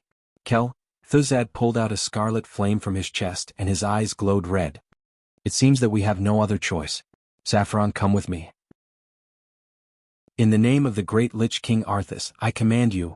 Realizing what Kel Thuzad wanted to do, Saffron's remaining dragon instincts instinctively rejected Kel Thuzad. Unfortunately, before it was a dragon, it was already an undead. A great lich and a frost wrm that only had bones left. They confronted each other for a full 5 minutes. In the end, the lich, who borrowed the name of the Lich King, won. Unwillingly and unwillingly, Saffron finally lowered its noble head. In the stronghold, after nearly an hour of marching, the two alliance teams finally met, and Duque also appeared when the two teams met. Holy light above, how did you do it? Tyrion Fordring asked Duque. Duque was not vague and directly explained the general process, which made the alliance powerhouses shout in surprise. What? This stronghold is actually a creation left behind by the Titans, and you used another Titan creation to control it? Jaina's eyes widened. Not to mention her, even the most imaginative person would not have thought that an enemy stronghold could be dealt with in this way. Although strongholds were the easiest to break through from the inside, this was too easy. Duque smiled. Actually, long before I brought Naxxramas to the Temple of Ahn'Qiraj and let Bones and the insects fight non-stop, you should have known that I had a considerable amount of control over this stronghold. Why hasn't Kel Thuzad given up? Kalia was very timely and curious. Because I knew from the beginning that he was a gambling addict. As long as he could still gamble, he would never admit defeat. Duque's evaluation of Kel Thuzad was really right. In this world, there were always some people who thought that they were smarter than others, insisted on their own opinions and ideas and refused any persuasion. They were determined to go all the way. Many years ago, when Antonidas discovered that Kel Thuzad, who was still a human, was conducting various taboo undead experiments, Antonidas used thunderous methods to stop his research. Later on, when Duque intervened, he ruthlessly tricked Kel Thuzad and severely injured his soul. But nothing could compare to Kel Thuzad's stubbornness. His stubbornness was so terrible that he didn't even hesitate to devour other souls to recreate a theoretically complete lich soul. He had been destroyed by Arthas once as a lich, and was resurrected again in the Sunwell. As long as he didn't achieve his goal, he dared to work hard again and again to seek death. So Duque was very sure that Kel Thuzad would never be willing to give up Naxxramas, even at this moment, when Duque had successfully controlled Naxxramas' system. Duque curled his lips. Although I don't hate people who have principles and are willing to persevere to the end, as an enemy he's too annoying. Okay, everyone, it's time to work. We'll go clean up the remaining 2 areas first, and then we'll deal with this despicable person who caused Arthas to fall. Duque's words made the eyes of several strong people from Lordaeron light up. Everyone began to move. At this time, Queen Sylvie came up. You subdued the enemy's commander, that black witch called Farina? Duque blinked. How did you know? Come on, every single Death Knight who fought with us was cursing her. I'm not deaf. I heard that this woman used to have a bad reputation in Lordaeron. Kalia nodded. Yeah, even I heard about it. Duque sighed and answered truthfully, well, that's true. But I shadowed her body and soul. Now she's my elemental emissary. Elemental emissary? Jaina was curious. I found that the demigod path I'm going to take is different from many demigods in the past. It seems that I'm going to gather the divinity of fire, ice, arcane, holy, and shadow. In order to reduce the burden on my body and soul, I'm going to set up 5 elemental emissaries whose souls are attached to me. Duque's whimsical ideas and practices shocked his women. Chapter 1259. 5 elemental emissaries? In other words, Duque was going to become a god with 5 powers at the same time? Was it really going to be that easy? Every woman was stunned by Duque's bold and arrogant words. In fact, Duque also had a portion of nature divinity from the Wind Prince, but Duque was a little uncertain about it. In Duque's mind, if he really couldn't handle it, he could strategically give up this portion of divinity, so Duque didn't mention it. After all, in Duque's impression, those who were good at nature were either druids or shamans, which didn't match his horoscope. Is that possible? When Jaina asked, her voice sounded like she was sleepwalking. Actually, it's possible. What I'm doing now is a bit similar to that of warlocks. It's just that warlocks obtain greater power through summoning and contracts, as well as share their burdens. As long as a warlock soul is strong enough, he can theoretically summon several powerful summons at the same time. But you're not a warlock and the mechanism is different, right? Jaina asked. It is indeed different. Duque nodded. But ever since I accepted Majordomo in the molten core and gave him some divine power, binding his soul and life to mine, I found that this is a very suitable path for me. At this time Tyron said, Duque, your choice is probably right. Even Elun can't easily release her power across time and space. Even God needs a spokesperson. For example, I am the High Priest. I can borrow Elun's power, and at the same time, I'm one of the cornerstones of her power. In terms of apatheicizing, Tyron's opinion was far more convincing than others. For a moment, everyone didn't know what to say. Duque, can you handle it? Aurelia asked worriedly. I'm the best at multitasking. As he spoke, dozens of magic hands flew around Duque, and each magic hand made a different gesture. The girls looked at each other and saw each other's eyes. In the end, it was Aurelia who spoke. All right, Duque, you've convinced us. Jaina, then do you have a target for the elemental emissaries in your heart? Basically. Majordomo Executus was the fire element, and Farina was the shadow element. As for the rest, please allow me to keep it a secret for now. Aurelia gently pulled Duque's hand. It's good that you know what you're doing. Remember, don't force yourself. We all know that you seek a power that can protect Azeroth. But some things were better to let nature take its course. Even if you don't think about yourself, you should think about us. At this point, Aurelia's voice became softer. Especially, you don't even have a child. No matter how valiant and resolute the queens were in front of the people, all of them suddenly became bashful. Their faces were all red. Are there many ants on the ground? The patterns on the ceiling are so beautiful. Needless to say, Aurelia and Sasha, who were the first to follow Duque.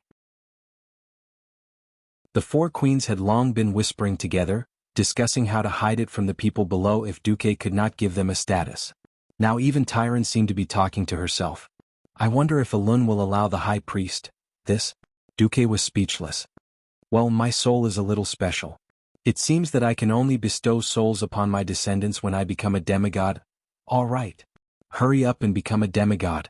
The 7 voices were so unified, and the 14 gazes were so passionate that it almost scared Duque. When the time comes, maybe when the world is at peace, we can even use Naxxramas as a palace to travel around the world. Kalia, who had the most girls' imagination, said in her sweet voice. Duque was stunned for a moment, and then immediately came back to his senses. Yes. Ever since his transmigration, his nerves had been stretched taut. His eyes were on the present or on the future where the crisis of the world was becoming more and more imminent, but not on the longer-term future. What would happen after the Burning Legion was taken care of? Perhaps it would be a good choice to use the great Naxxramas as a flashy palace, and wander around wherever he went. Under Duque's mental command, Naxxramas opened part of the dome on the ceiling. It seemed that because of the sunlight penetrating through, the aura of death in the fortress was all driven away. The sunlight shone on the ancient walls that were like white powder, the deep winding corridors, the hooked staircases, the strange-looking statues, the wide and magnificent glass windows, the floating shadows, the clanking of the armors of Gavinrad and the others in front, and finally the towering dome that always looked down on you, and always looked down on the reincarnation of history. All of this was playing out scenes from ancient and modern legends. He had not realized before that the architectural style of Naxxramas was actually quite artistic. This idea sounded quite interesting. A charming smile appeared at the corner of Duque's mouth. Seeing Duque smile, Kalia and the other girls also smiled faintly. Duque raised his right index finger and shook it. Don't think that I will easily raise a flag or something.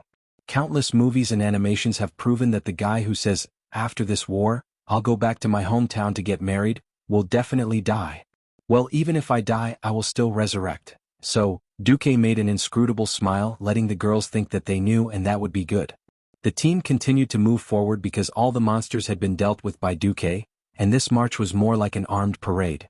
Soon, everyone arrived in front of the hall where the final boss of the construction area, Thaddeus, was. Do you remember the main points I said? You must remember, otherwise if you stand together with different polarities, then everyone will die together. Although I don't want to put pressure on everyone, there is only one chance to deal with this guy. Duque repeatedly emphasized. This was not a joke. Thaddeus, who looked like a Frankenstein, was himself a Lich's test subject. This giant, which was sewn together from the severed limbs of many giants, had the power to control thunder and lightning. The most special and disgusting thing about him was that every once in a while, he would add an electric charge to the enemies that besieged him. Either it was a positive charge or a negative charge. Electric charges of the same polarity superimposed together would increase the attack power of all the companions around them. If electric charges of opposite polarity were stuck within 8 yards, then he.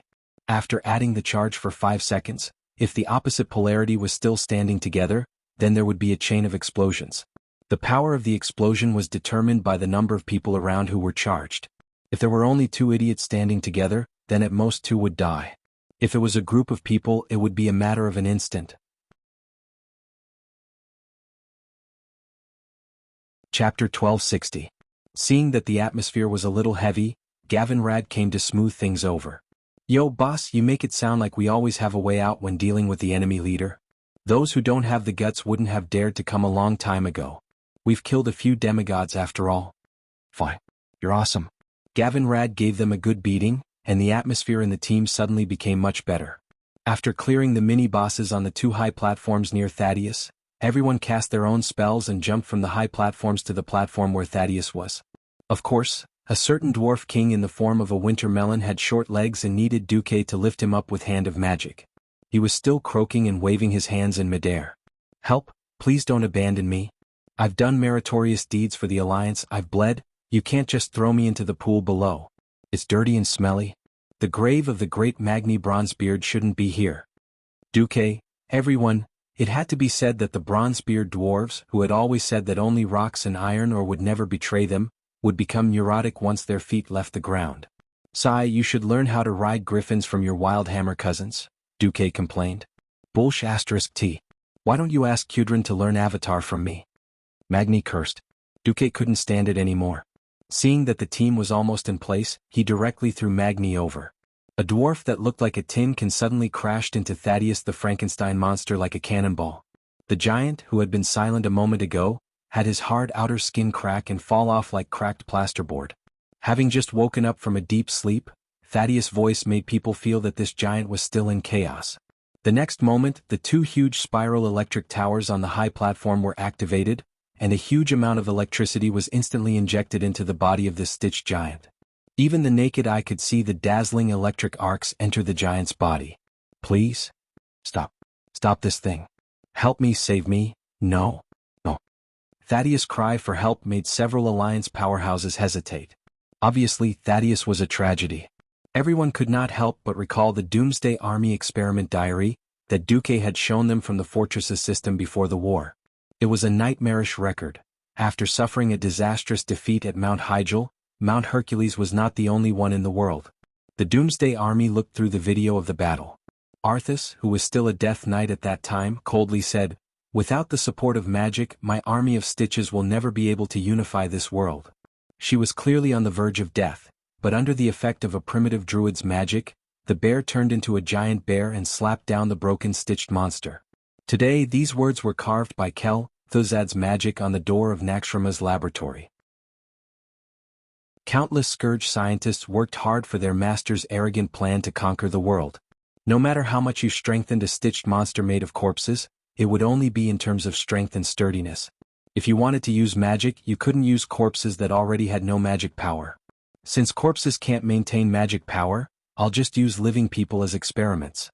Master's will cannot be violated. We must speed up. Master is about to arrive in this world, we must give the new stitched monster to Master as a gift. Under Kel Thuzad's instructions, the minions of the Scourge were sent out to search for suitable test subjects. Ogre mages, orc warlocks, human paladins, Tauren shamans, etc. However, the experiment was not successful. Arcane magic, shadow curses, and holy power disappeared without a trace once they came into contact with the plague. However, the power of the elements merged well with the plague virus. It was just that the test subjects did not mutate.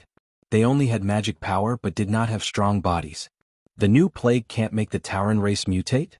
Then let's use the perfect human structure and find a way to extract the power of the elements and fuse it with arcane magic. Under Kel Thuzad's guidance, there was a new improvement in the experiment. A human test subject named Thaddeus had the ability to attack with elemental lightning under the effects of the plague and arcane magic. However, after just one magic release, the stitched monster stopped moving. Can our technology only go so far? Although very disappointed, Kel Thuzad could only accept reality. Then build him a room and let him be the guard of my fortress to defend the dignity of the Lich King. The former paladin Thaddeus was now imprisoned in the dirty and dark Naxxramas, enduring both psychological and physical pain. His painful voice echoed in Naxxramas and lingered for a long time. "Help me. Save me." When the words in the video that lingered in the hearts of the strong once again echoed in their ears, Kalia finally couldn't take it anymore.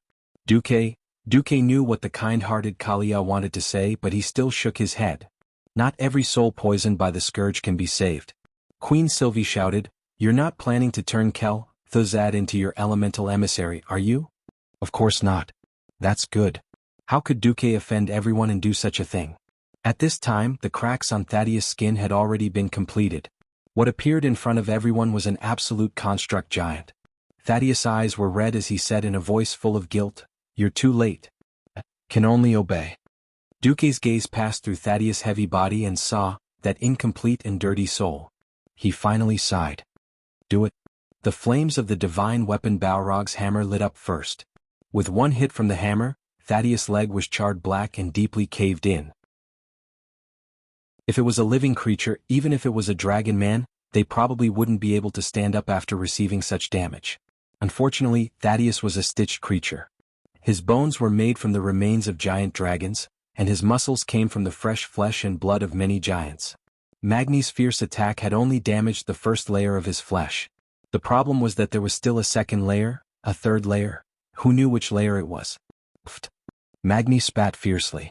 Gavin Rad's wind sword also slashed forward, but this time the effect of the wind sword wasn't very good, because Thaddeus also used the power of lightning. Gavin Rad instinctively felt that his wind sword was simply helping to charge this thing. He could only immediately put away the wind sword and replace it with an epic-grade hammer that was more effective against constructs. Chapter 1261. Anyone who had ever played with magnets knew that like repelled and opposites attracted. It would be so easy if they could do the same with Thaddeus. The problem was that they couldn't. When Duque led a party in the game, he could scold the fools who ran to the positive pole with negative charges. After all, it was absolutely common for a party to be wiped out and they would get used to it. In addition, being wiped out was a bit like the accumulation of pleasure from practicing the sword. After spending time, effort, intelligence, and sweat, once the boss was successfully defeated, that kind of accumulated pleasure would burst out in one go, almost burning one's brain. It was really hard to describe with words. Ahem. However, striving to succeed in one go like this also had a different kind of thrill, like walking on a tightrope. At first, Duque didn't feel anything, but he was immediately greeted with his first shock. Suddenly, all the powerhouses felt the change in the air. Some felt their hair stand on end, while others even had their hair stand on end. Well, Theon's mother had suddenly turned into an afro. Duque immediately realized what was going on. Obviously, the electric charge had fallen. But this was the real world of Azeroth, not a game. So even if the powerhouses could sense the charge, it didn't matter if their knowledge of physics was zero. People couldn't judge positive and negative charges with the naked eye. Duque was startled and immediately had the system genie get to work. Immediately analyze the positive and negative charges and mark everyone's head with a phantom symbol. Use a red plus sign for positive poles and a blue minus sign for negative poles. Duque's order immediately gave the powerhouses a clear direction. Even though the situation was chaotic, the guy with the negative pole symbol on his head still ran around Thaddeus, who was attacking Magni, and ran to the area designated by Duque. All sorts of things happened. Beneticus seemed a little confused. He was clearly a positive pole, but he actually ran out too. Queen Sylvanas was quick to react and grabbed him. Then, in her panic, the negative Kalia actually stepped on her own mage robes and fell down. Moreover, she fell less than 5 meters away from the positive faction. Time seemed to have frozen. Even Kalia's beautiful face was frozen with fear. At the critical moment, Duque made his move. A mutated Bigby's Vajrapalm was pushed out, and Kalia felt her entire body fly out as light as a feather. It felt as if she was riding on a cloud. Then, in less than a second, she had already landed gently in the crowd of negative poles. Phew. More than one person let out a long sigh of relief. This was also a reality. In the game, there wasn't a single pharaoh who could use mathematical sorcery to save his teammates. It didn't matter how many there were. If the idiot acted foolishly, the whole team would be buried with him. 5 seconds seemed like a long time, but in reality 2 blinks of an eye had passed. Fortunately, all 15 of them were in position. Everyone was surprised to find that under the amplification effect of the same polarity electric charge, their attack power and healing ability had actually increased by several times. Hey, this feels great. This time, when Magni swung his hammer down in a circle, he realized that Thaddeus' stick-like finger had been knocked away. As a warrior, he had always taken on the most difficult task of tanking the boss. When would he be able to bully the boss like this? Mag was feeling really good. Come on. Eat my hammer and continue to hurt each other. The Balrog's hammer brought up clouds of fire. The visual impact of the intense light and shadow made people forget that this fellow was actually a defensive warrior who was tanking the boss. There was also Gavin Rad like him. Unfortunately, the wind sword was silent, so he couldn't be. Of course, most heroes fought in silence in their own way. Against abominations or constructed enemies, the ranger's attack power was usually greatly reduced.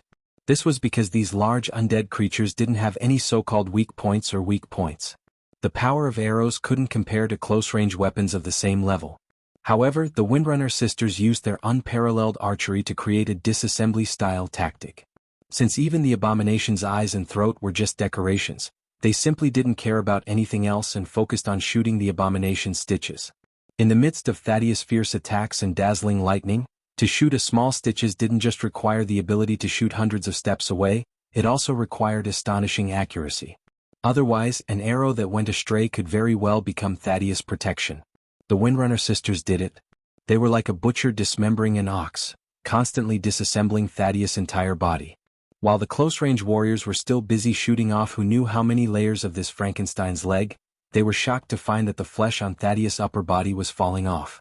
When they looked up, they could see that he had already lost 3 sizes of his body. This was possible? The 3 sisters clearly didn't even have a divine weapon, but their damage output was the highest in the entire team. With just the 3 of them, they had shaved this big guy into a roly-poly doll. They drew their bows, knocked their arrows, and took small quick steps with their elegant and slender legs. Even if they needed to change their polarity, they still maintained their attacks while the other heroes were busy running around. The 3 sisters used the most elegant fighting stances to illustrate the art and aesthetics of battle. The beauties were like a painting and the arrows were like a rainbow. Even the most picky heroes couldn't help but reveal a look of admiration in their eyes. It was already an honor for a man to have one of such valiant heroines, not to mention that Duque had all 3 sisters. Gavin Rad was excited. Boss, I heard that the Windrunner family's Lilith is still unclaimed? As soon as he said that, the 3 sisters turned their eyes at the same time and glared at him with murderous eyes. They were clearly saying, "You, Gavin Rad, aren't qualified." As the boss, Duque was also helpless. The palm of his hand was flesh and so was the back of his hand. He couldn't open a harem for himself and not open one for his lackeys, right? What's more, Gavin Rad had his eyes on Lilith, who was originally a cute and tragic boy in history. If you can't even get past your sister-in-law, who's to blame? Since he had no hope, Duque could only send him on his way. Just in time for the polarity change. Gavin Rad, as a positive polarity, stood out in the middle of a group of negative polarities. He was already prepared to run, but Duque didn't say anything and just kicked him with an arcane Hong Kong kick. Gavin Rad, who hadn't made any mistakes in his previous runs, was caught off guard and sent flying into the group of positive polarities. "Boss, what are you doing?" Duque stuttered and replied slowly, "I suddenly realized that you're lacking in IQ. I was afraid that you wouldn't know how to run, so I sent you on your way." At this moment, Gavin Rad completely gave up. Chapter 1262. Kill? I'll crush your bones. I'll smash you. Let's taste the pain together. Thaddeus' roars continued throughout the entire battle. If one listened to the sound and didn't look at the situation, perhaps outsiders would think that Thaddeus had the upper hand. Only by seeing it with their own eyes would they know that this once incomparably burly giant-like Frankenstein with a muscular appearance was now almost a skeleton king. The powerful abomination suture thread was made from the most powerful and sturdy shadow force threads, difficult for normal blades to cut through to begin with. However, before the 3 Windstalker sisters' sharp arrows, all of the suture threads were cut with a noise. Without the support of the sutures, Thaddeus' huge body, which was more than 10 meters tall, was disintegrating piece by piece. Theon's Ashbringer didn't have a good effect on Thaddeus' body, but when it slashed at the falling pieces of flesh, the golden light of Ashbringer easily destroyed the pieces of flesh and turned them into ashes.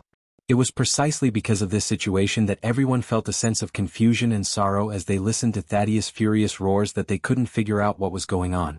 Thaddeus, who had lost his muscles, also lost his powerful strength. If he could have flattened a steam tank with one slap at the beginning, now he could only make a dent at most. His power storage also plummeted, and the chain lightning that was blasted out, with the high magic resistance of the experts, could only hurt them a little, not cause any damage. Benedettas and Kalia could be healed with Restore. Theon didn't stop and suddenly said, "Thaddeus, I remember he was from the second batch of paladins." Gavin Rad put away his cynicism. "Yes, Uther personally brought him." Theon sighed. "I feel uncomfortable thinking that the more powerful the paladin, the more powerful they will be after becoming a Death Knight. At least the commander didn't fall." The commander that Gavin Rad mentioned was naturally Uther, the former commander of the Silver Hand. The fall of every paladin was the death of the Holy Light doctrine. Why was it that the more devout the clergy, the more terrifying they would be after they fell? This was already a sorrow that no one in the Church of Holy Light could answer. They believed in light and eventually embraced darkness, becoming an even more terrifying opposite. From Arthas to the other 3-4 horsemen of the apocalypse to Thaddeus. An ominous cloud shrouded the Holy Knights. None understood why, but if life was to continue flourishing in this world, the clergies were fated to carry their doubts and keep moving forward. Beside him, Duque also sighed. "Let's end this." "That's right. It was time to end this." Suddenly, Tyrion Fordring took advantage of the moment when Gavin Rad's sanction hit Thaddeus in the head and knocked him out, whose resistance had been greatly reduced. Tyrion Fordring performed a dragonfly's triple sweep of the water. He ignored the heavy armor on his body, which weighed more than 100 kilograms, and actually used the pelvic bone that Thaddeus spat out after cutting off his body as leverage. He stepped on the giant's back 3 times in a row and flew to the back of Thaddeus' neck like a cloud.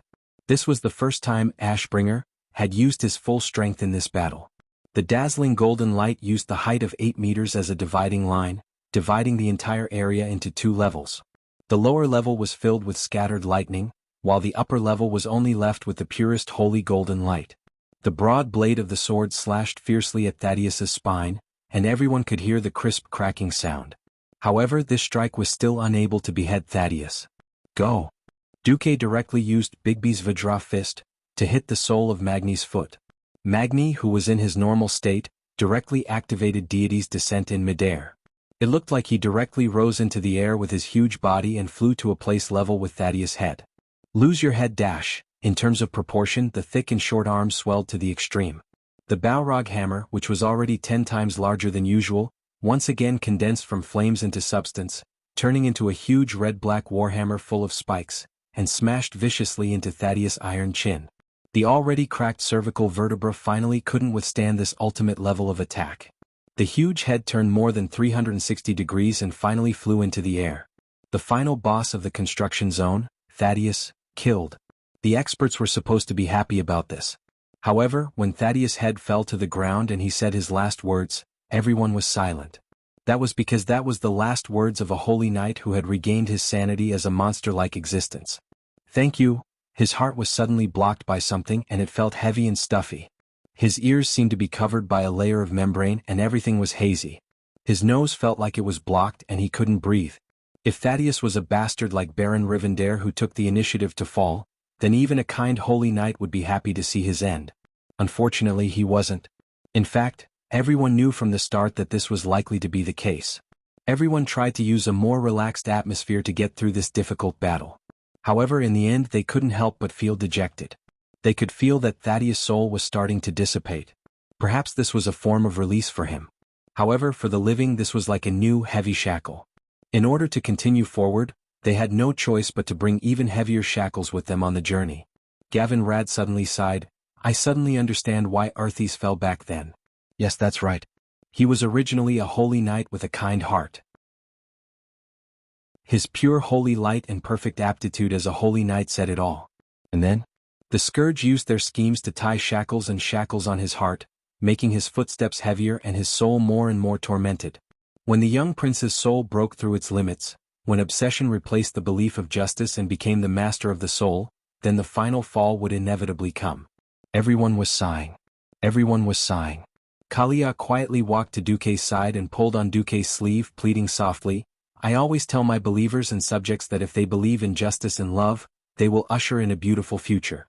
But now, if even I don't believe in the future of the holy light, how can I ask them to believe in it?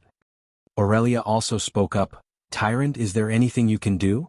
Tyrant shook her head slowly, Ilun cannot guide souls that do not believe in her. In the end, it was Duque who stepped forward and stretched out his right hand. Chapter 1263.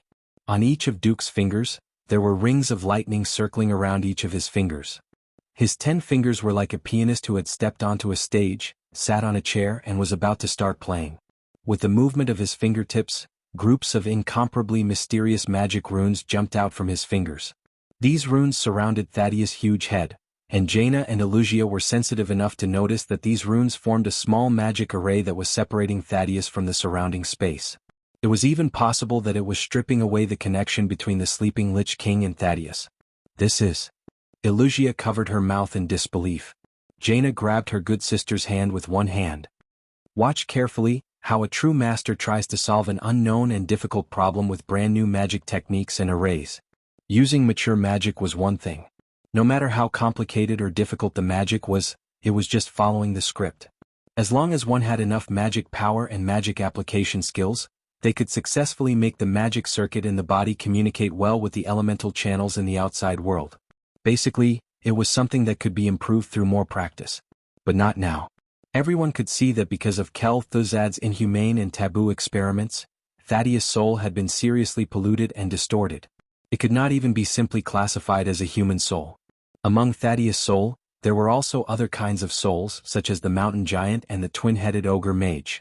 This unstable combination was the key to Thaddeus' physique that could not be replicated and could store lightning.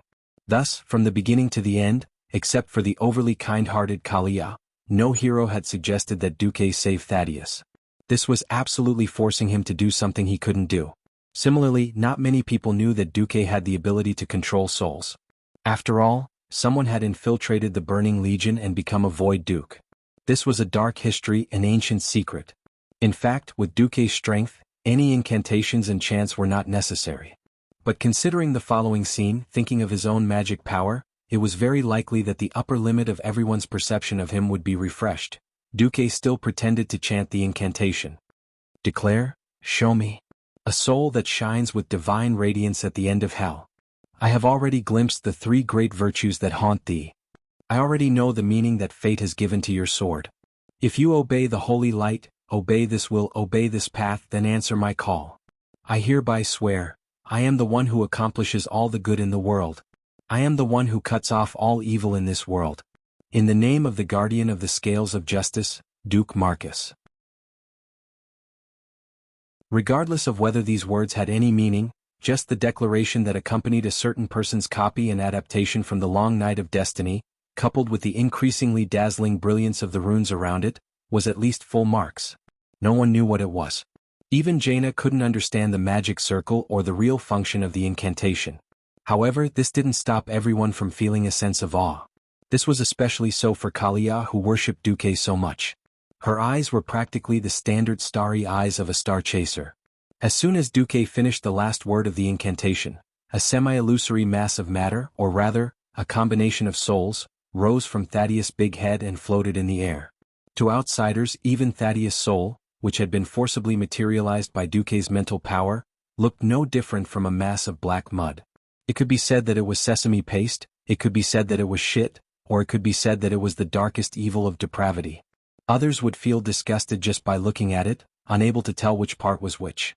However, with the help of the system elf, Duque could analyze the soul's energy and magnify it 10,000 times. Theon, Gavinrad, Kalia, Benedictus, please stand in one direction and purify the excess filth. Duque's request was immediately carried out.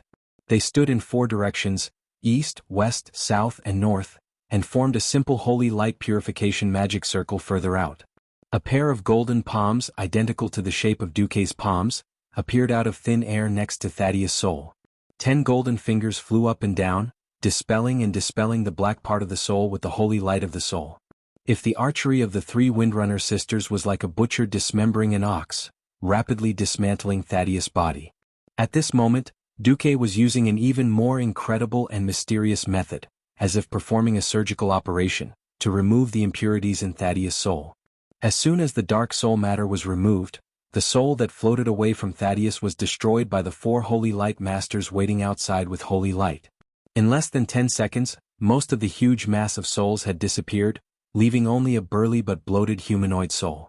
At this moment, Thaddeus' soul was a grayish-bluish-purple color. Seeing this, Theon and Gavin Rad frowned at the same time. There were many types of souls. Having been clerics for so long, the 2 holy knights had long known that there were very few truly holy souls and truly fallen souls. Holy light could purify evil, but it could do nothing to the souls of ordinary people. If it was so easy to have saints, then there wouldn't be so many people worshipping Alonsis Fail. Now there was nothing the holy light could do to Thaddeus' remaining soul. At this time, it was Duque's 10 fingers that were surrounded by lightning to show their might. His lightning finger touched the floating soul. Even though it was just a light touch, it caused Thaddeus' soul to wail in pain. Duque seemed to be talking to himself. Thaddeus, leave your twisted soul alone. Even if it is temporarily purified, as long as your resentment and pain still exist in the world, you will still become an existence similar to a vengeful spirit in the near future. I don't know if doing this is salvation for you. But at least it is a way out, and there is a good chance that you can preserve your true self. Come, become my emissary of the elements and live and die with me. Almost at the same time, Thaddeus' soul trembled violently. He was chirping cheerfully in response to Duque's call. Duque no longer hesitated and directly inserted his 10 lightning-filled fingers into Thaddeus' soul. The pain of his soul could even transcend the 5 senses of the human body and be directly perceived by the people around him, but Thaddeus was like a moth flying into a flame, taking the initiative to meet Duque's fingers. Was this a gamble of putting him on the brink of death? Or was this the last chance for redemption after falling? No one would know. The mournful screams of the soul lasted for a full 3 minutes. Finally, a translucent purple-blue soul knelt in front of Duque. Thaddeus greets Master Duque.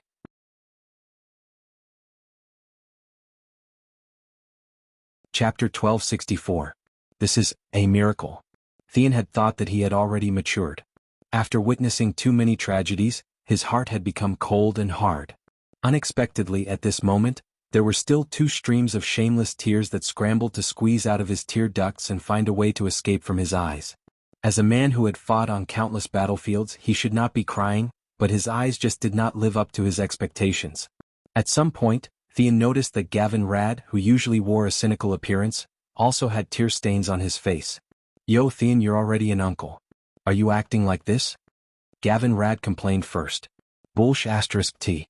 You make it sound like you're not part of the 5 Silver Saints. Theon punched him, almost making Gavin Rad vomit blood.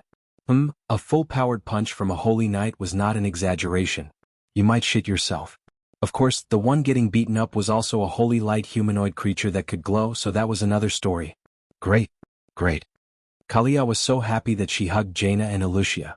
These 3 queens, who had been together from time to time since childhood, had their exquisite faces together. If it wasn't for the fact that Du Zhe had already declared his ownership of them, they would definitely be praised as beautiful as a painting by now.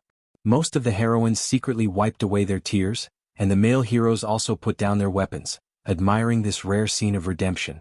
Duque had no time to care about the feelings of others. He still looked like a fraud, unfathomable.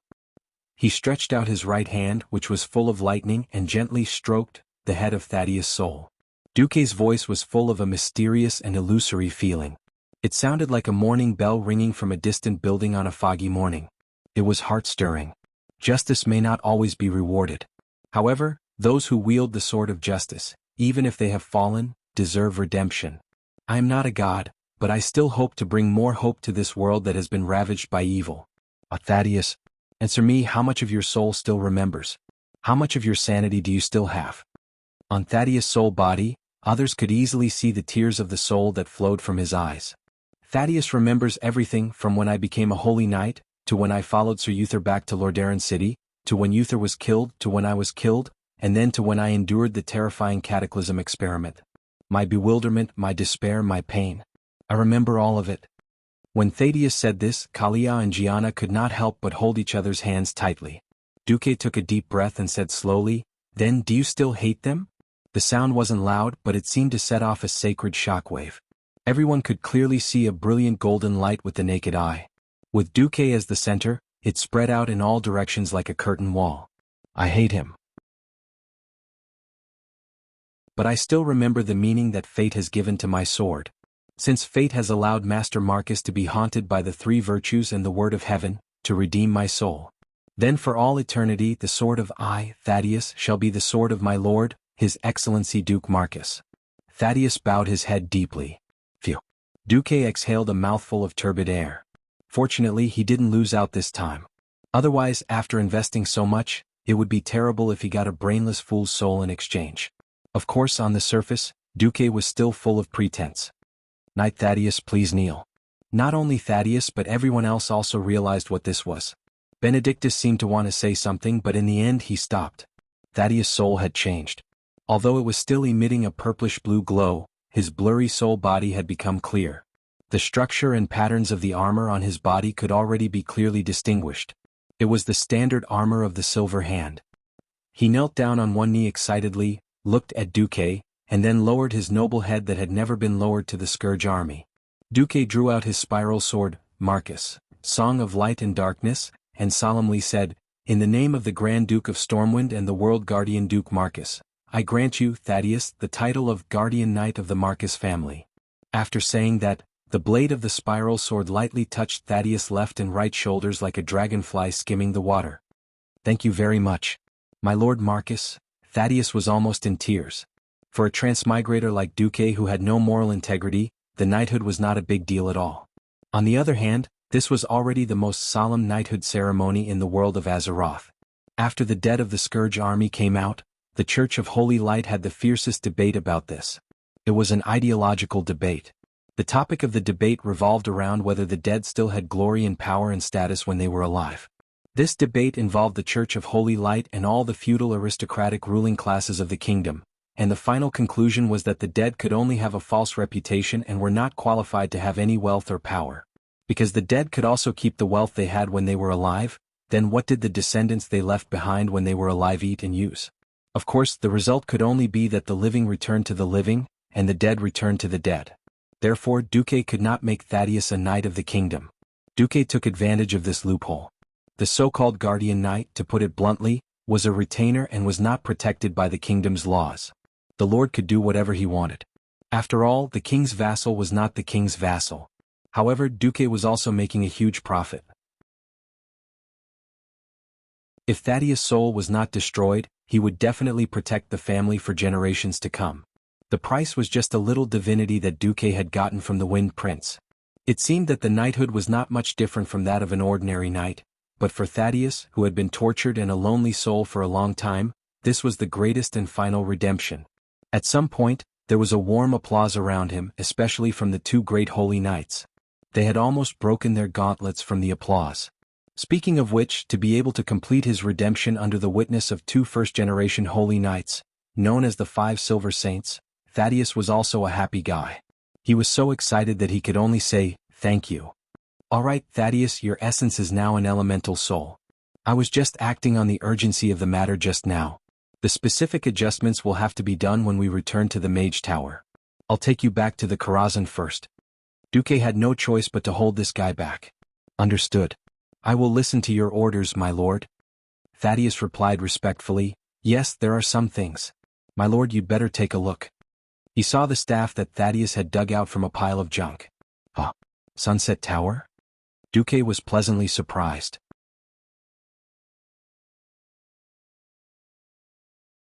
Chapter 1265. Duque was a little conflicted.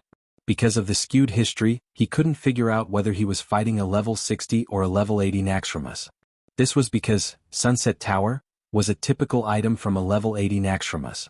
Although Duque couldn't use it himself, the quality of this staff wasn't bad. It had powerful spell power and casting speed bonuses, plus decent endurance and spirit bonuses. It was a good staff for a priest. The design was also not bad. There were 2 sun-like golden rings at the head and tail, plus 8 small golden awls in the shape of radiation. When it was waved, it looked like it was waving 2 suns, one big and one small. Benedict didn't want this thing, so Duque might as well let Kalia take advantage of it. After Duque took control of Naxxrama's main control system, going to and from Karazhan became common. Duke took Thaddeus back for a trip. He saw Khadgar. "Oh, my dear master, what did you bring back this time? A heroic spirit? A special soul infused with the power of Logia lightning? Although there were enough strange existences in Karazhan, there were too many of them. I can't handle it anymore." Khadgar, the ghost mage, put his hands on his hips and kept complaining to Duque. Duque blinked, looking like he was in a difficult position. "Fine. Let's not talk about the brainless curator and the righteous saintess. Just Majordomo Executus, who was a fire demon boss, and Farina, the shadow, which gave Khadgar a great sense of pressure. Now there was a thunder knight with a special soul." Khadgar felt a headache coming on. Duque sent the other elemental emissaries away and asked Khadgar, "They didn't do anything, right?" "No, the fire demon kept asking me if there were any slaves he could order around. He wanted to get you a fire elemental furnace. I gave him a small team of heroic spirit warriors to capture the monsters that came out of the spatial crack. If he can successfully enslave them, he'll give them to his new subordinates." Khadgar then rolled his eyes. Then that lady Farina, who looks like a human but is actually a shadow creature, started to ask you what kind of woman you like after I refused to let her into your bedroom. I'm so annoyed. I told you that you've recently become addicted to playing with female demons. The higher the position, the better. Slap. A certain someone slapped the back of a certain ghost mage's head with his right hand. "Be careful or I'll hit you," Duque said coldly. "Bullshit. You already hit him." Karthika's eyes were seeing stars. But this time, it was another slap from his left hand. "Be careful, I'll hit you again." "You bastard." Khadgar felt wronged. However, Karthika was the kind of person who would tear the roof tiles if he wasn't disciplined for 3 days. Duque was really afraid that he would see Farina cosplay with him later. Now that Duque had used the divinity in his hands to create 3 elemental emissaries, it was already a pain in the ass. When he had saved Thaddeus just now, he had only done it because he felt like it. Now he realized that he had fallen into a trap. If he wanted to maintain a true elemental emissary, then that meant that Duque had to also grasp the natural element's divinity laws. Apart from the basic fire, ice, and arcane spells, there was also the wind and thunder elements and the shadow elements. In order to balance things out, he had to add the light element. If one more domain was added, the difficulty of entering the divine realm would be doubled. Right now, Duque was already at the normal difficulty multiplied by 2 to the 6th power. Duque wailed in his heart. "Damn, I'm not good at math, but I know that this is 64 times. Although Duque, who had seen the ancient war, knew that an ordinary demigod with a single domain was useless, like the wild boar god, a third-rate void lord could kill it. But even 64 times, that was too difficult. And as for the direction he was working towards, Duque was still a little confused. If it was fire, ice, and arcane spells, he could still be considered a god of mages or something, but what about 6 domains? However, he would cross the bridge when he came to it. After comforting Thaddeus, Duque returned to Naxxrama's and met up with the team. Because they controlled most of the strongholds, the team did not have to run and directly arrived outside the hall where the 4 horsemen of the apocalypse were. Before opening the door, Duque was sensitive to the change in the atmosphere of the team. The depressing atmosphere of Thaddeus becoming a monster because of his fall, and the final redemption of his soul, filled the entire team with a relaxed atmosphere. After all, the remaining 2 groups of enemies were in a state of closing the door and beating the dogs. As an honest and reliable young man, although Duque could not do anything to kill Thuzad in the independent space, he could still trick the 4 horsemen of the apocalypse. He opened a portal and then pulled in hundreds of tons of holy water from the holy city of Stratholme, all of which were poured into the ventilation pipes of the hall. The undead could not eat or breathe, just relying on the power of their souls to maintain their vitality for hundreds of years. But Duque did not believe that they could still swim in the pool of holy light. The holy water blessed by the holy light was like acid to the undead. Bathing in holy water was definitely not a pleasant experience. Although the atmosphere in the team was a little too relaxed, Duque was also very confident in his plan, so he did not intend to alarm the team members or anything. "Okay, everyone, do you remember to order?" Duque asked. "Yes." The 14 powerhouses answered in unison. "Okay, let's go. We'll farm undead horses. Oh no, Einherjar war horses." Duque was too smooth with his words, saying it was undead horses. Although in the game, players took glory in farming undead horses, Duque was in the righteous camp. Before the Ebon Blade Knights turned over a new leaf and gained the recognition of mortals, undead horses were taboo. Of course, Duque had promised that he could use undead horses as raw materials. After purification, he could summon the souls of Tyrion and the others' mounts and make them into Einherjar warhorses. This idea was well received by the two first-generation paladins. After all, horses usually matured after the age of 4. Even if a warhorse did not die on the battlefield, it was rare to ride it until the age of 15. After 15 it was basically an old horse, unable to bear the burden.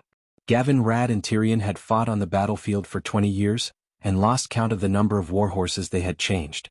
They also did not want to change warhorses again and again. After a long time together, there would be feelings no matter what. The two paladins did not take Duque's words to heart. After all, Duque had used his own strength to forcibly transform the shadow energy in his body into a wholly extraordinary existence. As for some of the strange habits of this great hero of the Alliance, they selectively ignored it.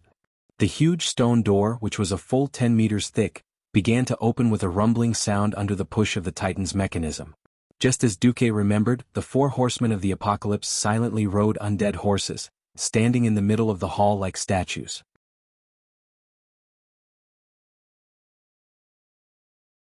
Chapter 1266. However, Duque didn't expect that the holy water, which was supposed to reach half a person's height, had disappeared without a trace. No, it didn't disappear without a trace. A skull emitting a chilling aura had sealed all the holy water like an ice wall on the 4 sides of the wall. If it was a normal boss fight, Duque wouldn't have such a feeling. However, the instant he saw the 4 horsemen, Duque was alarmed. He wasn't the only one. Beside him, Magni had already transformed into deity's descent even without his reminder. The 2 paladins took large strides forward, tightly gripping the divine weapons in their hands. Careful, with Duque in the lead, at least 5 voices shouted out with the same mournful tone. Almost at the same time the red warning popped up on Duque's retina, the 4 horsemen completed their transformation from extreme speed to extreme speed. This felt a little ridiculous. Originally, a warhorse needed time to accelerate. One could see the warhorse bulging its thigh muscles and using the strength of its muscles to accelerate itself and the rider on top of it. However, the 4 horsemen were different. Their movements were even faster than supercars. From a standstill to a speed of 100 kilometers per hour, it took only a second.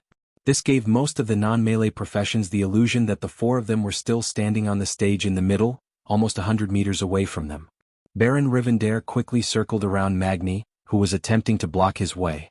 Even though the Dwarf King had activated the warrior skill Intercept, his large body brought about a slight decrease in agility, which was perfectly grasped by the Baron. The undead warhorse under him was like a supercar drifting, easily evading Magni's Balrog hammer and rapidly closing in on Kalia. The great sword emitting an evil aura was prepared to pierce through her chest. Rivendare didn't feel that this was a despicable act. After all, he was charging from the front and not attacking from behind. If he didn't kill the Alliance's healer, the battle would likely drag on for a long time. The long and sharp rune greatsword easily pierced through Kalia's, holy word, shield. However, just as his blade was about to pierce through her heart, his vision suddenly blurred. Duque. At the critical moment, Duque hugged Kalia and pulled her into his arms. Not only that, spiraling sword also slashed at Rivendell. Duque's movements were so swift that he even made use of Rivendell's relative speed. The divine sword emitted a golden radiance as it accurately pierced into Rivendell's chest, emitting an intense golden light. To almost all undying beings, being struck by a divine weapon of the sacred type, even if it didn't penetrate their heads, would result in instant death due to the damage to both their soul and body. If it was an abomination-type undying existence known for its abnormal vitality and durability, it might be able to endure it. For the Death Knights, the chest where the soul fire was placed was also a fatal spot. However, not only was Rivendell not destroyed by Duque's sword, it didn't even turn its head. What flowed out from the punctured part was not blood, but an unknown object that resembled a black shadow. The 4 horsemen of the apocalypse did not care and even had the time to grab and slash with their swords. Death's grasp, and cleave. Even Duque almost fell for it. Fortunately, at the critical moment, Duque conjured 2 identical illusions of Duque and Kalia and grabbed them towards Rivendell. Duque retreated again and again, at the same time casting all 18 Magus hands simultaneously. In the next second, 18 instant cast, Flame Blast, blasted over. Even with the undead warhorse, Death Knights were never known for their speed. Duque's Flame Blast fireballs were already very fast. With Rivendell's speed, it was impossible for him to evade them. The torrential torrent of pyroblast fireballs shot out at a speed that far exceeded his ability to dodge. Yet, Rivendell was actually able to disperse the fireballs with his left hand. It was as unimaginable as a mortal catching a flying bullet with his bare hands. Of course, the Death Knight also paid the price. Every muscle on his left hand was torn, and his gauntlets were also broken. His bones were also shattered and scattered. However, even though he was a Death Knight, due to his blood innate ability, his regenerative abilities were much faster than his injuries. Not only the injury on his arm, but the fact that the gauntlets were instantly repaired caused Duque's hair to stand on end. However, Duque was very clear that Rivendell definitely did not suck any blood. What the hell is this? On the other side, Lord Kurtaz and Jaina were clashing. Duque's eyeballs almost popped out of their sockets. What did he just see? Jaina was clearly a Breaking Dawn mage. In the domain of magic, there were only a handful of people who could match up to her. However, Lord Kurtaz's super meteor fireball was suppressing Jaina. This was not a geographical factor. Naxxramas did not reject the molten core of the frost elemental. Here, except for the shadow elemental, the other elements had equal opportunities to be used. Now it was Kurtaz, the dwarven Death Knight, who was bullying Jaina with a higher purity and greater amount of fire elemental. The gap was so big that it almost made Jaina despair. If it was not for Wuxia helping her and Gavinrad fiercely using the wind sword to cut down Kurtaz's melee attacks, Jaina would have probably been defeated in 2 moves. On the other side, Tyrion was also having a headache. He was facing Sir Zeliek. Whether Tyrion was willing to admit it or not, he had now finally seen for himself what it meant for the undead to play with the holy light. It was very ironic. His soul should have fallen, but because of some kind of purity in his heart, he still obtained the recognition of the holy light. Zeliek attacked Tyrion with Divine Wrath and Holy Arrow. It looked like a civil war between paladins, very ridiculous. Finally, there was Duchess Blamo. Her skill was the most insidious of the 4 horsemen of the apocalypse. Unknowingly, her feet would fall into the evil, nether domain. If you were not careful for even a second, you would not even know when the shadow domain under your feet turned into a black sludge. By the time you reacted, you would often be swallowed by the dark void. Vanessa almost fell for it. If she did not have Shadow Cloak, and forcibly used magic immunity to save her life for a short period of time, she would probably be lying on the ground. However, the most terrifying thing was not the single attack of the 4 horsemen, but when the 4 of them stood together, there would be 4 terrible halo effects that would constantly superimpose curses on the entire alliance of heroes. Separate them. Duque shouted at the top of his voice. Chapter 1267. The 4 horsemen of the apocalypse had to fight separately. This was common knowledge to every Warcraft player who had fought Naxxramas. It was a tactic that had to be carried out. After the 4 horsemen split up, any one of them could only be considered second-rate powerhouses. With the 4 horsemen together, they would be a top-tier combination that would give anyone a headache. Before Duque had transmigrated, it was because he had led his team to destroy the 4 horsemen and clear Naxxramas that he had become a famous team leader in the entire server and even the 4 servers. Moreover, the 4 horsemen in front of him were definitely not normal. Individually, they were extremely powerful, not to mention when the 4 halo-like curses were stacked together. Every horseman's mark was a layer of additional damage imposed on the Alliance powerhouses. It was not obvious at first. The marks stacked once every 12 seconds. Once 4 layers were stacked, it would be 4 times the damage. At this time they would basically be insta-killed. 5 layers of marks meant death. On the other hand, as long as they exceeded 60 yards, the effects of the halos would disappear after 12 seconds. Therefore, the 4 horsemen had to be split up. The entire team rotated like a wheel, taking turns to attack each horseman. Normally, separating the enemy shouldn't be a problem. But imagination was one thing and reality was another. It was unknown if someone had instructed them or if they had thought of it themselves, but the 4 Death Knights on their undead warhorses moved about in a daze, constantly dodging Magni's charge and the other 3 paladins' attacks. They rejected any competition of strength and kept the entire Alliance's hero group within the effective range of the 4 marks. At first, Magni and the others didn't think that the marks Duque spoke of were so terrifying. But when the 4 marks stacked to the 3rd layer, Jaina was the first to fall. Lord Kurtaz's meteor smashed down with a loud bang, and the terrifying destructive power was already 4 times stronger. This wasn't something a newly advanced Breaking Dawn Great Wizard could withstand. The clash between the Ice Tornado and the Fire Meteor ended with the Frost Elemental's complete defeat. If Jaina hadn't used the top-grade equipment left behind by Duque to activate a talisman that temporarily increased magic damage and risked the damage to the magic circuit in her body to throw a second Ice Tornado to forcefully offset the aftermath of the Fire Meteor, perhaps Alicia and Sasha and Jaina's team would have been defeated. The other groups were also in danger. Because the four horsemen of the apocalypse could not be pulled apart, they had no choice but to stack more cursed halos. "Boss, no." Gavin Rad was the first to shout. "I'm fine, but the others are dead." Magni, who was almost immune to magic, was also panicking. "Is there a plan B?" Even someone as cautious and calm as Theon couldn't sit still. "Do you think you can have a plan B just because you say so?" As expected, reality and the game were two different things. The mark of the four horsemen of the apocalypse, even if it was a group of heroes with top-quality equipment and a few paladins with one chance of invincibility, couldn't be stacked 6 times.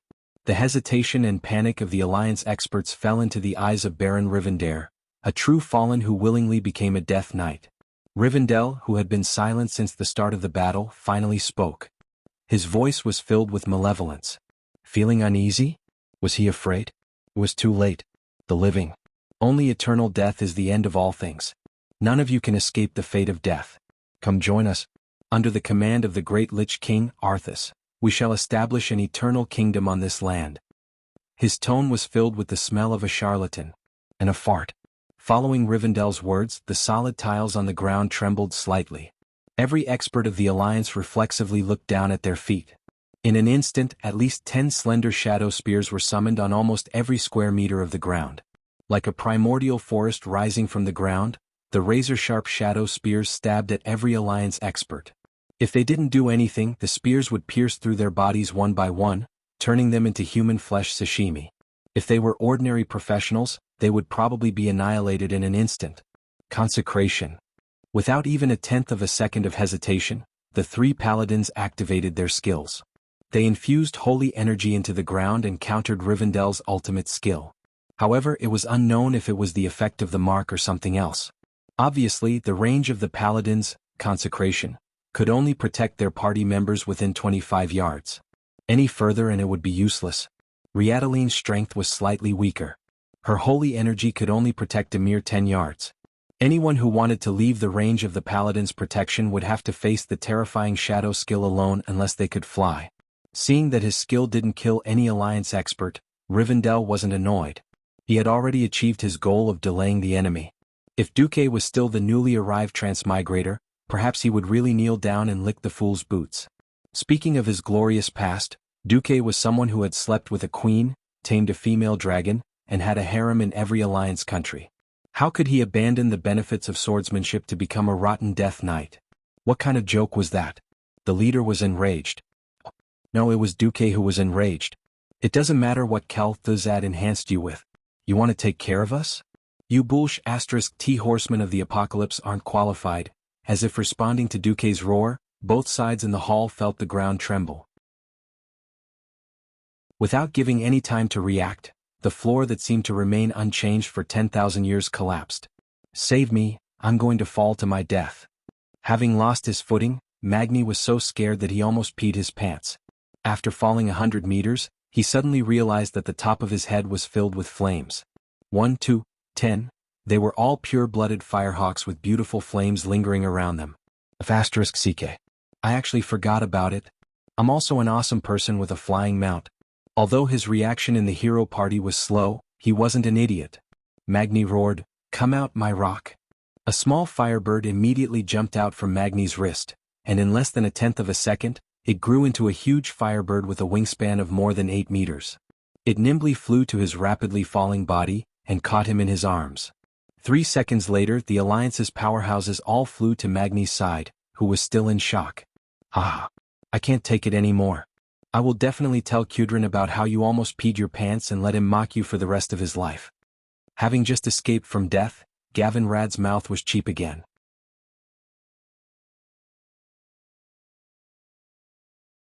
Chapter 1268. Gavin Rad only said a few words. Next, everyone looked at Duque again. The other party is obviously not in line with the intelligence. What should we do next? Jaina asked. Duque's eyes narrowed into a line, and he could not help but think to himself. Sure enough, there was no boss in this world waiting to be slaughtered. The situation in front of them was indeed a variable, but a good variable. As long as the team was not wiped out, then the variable also meant challenges and surprises. Although this surprise almost turned into shock and fear, no matter how Kel'Thuzad thought, he would never have thought that I had such a trick up my sleeve. Phew. Duque let out a long sigh of relief. With a snap of his fingers, the dark space below suddenly lit up and he said loudly, "Do you see the situation below?" Everyone looked and immediately sighed in their hearts. This was the advantage of turning the enemy into one's own home ground. The floor, which looked extremely sturdy just now, collapsed and fell to the ground. In the unknown lower level of Naxxramas, the huge square space was divided into 4 small squares of equal size. Between each square space, there was a wall nearly 10 meters thick that was reinforced by Titan runes, and it was impossible to connect to each other. Except for one square space that was completely shrouded in black mist, in the other 2 spaces, Lord Kurtaz, Sir Zeliek, and Duchess Blamo could clearly be seen. Their respective radiances were very easy to recognize.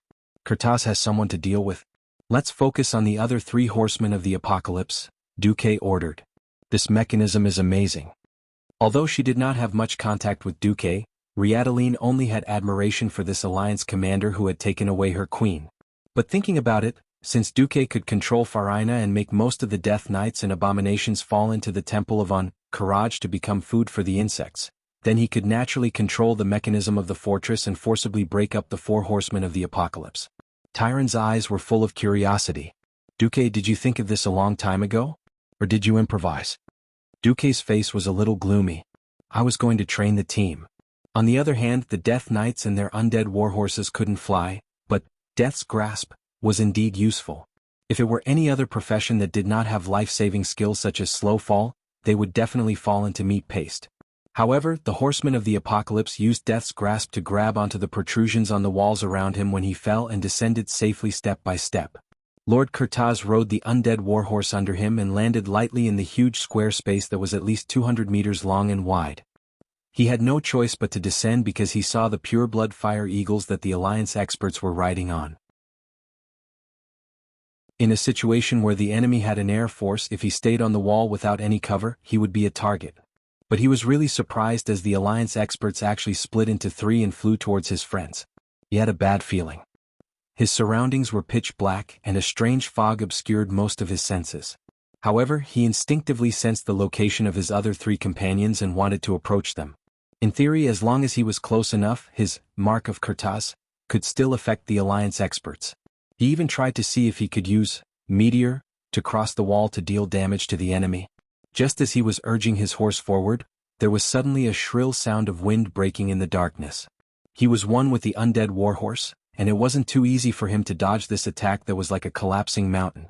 The undead did not feel pain, and when the attack came down, the rubble splashed out and hit her and the undead warhorse. This made him extremely afraid of the enemy.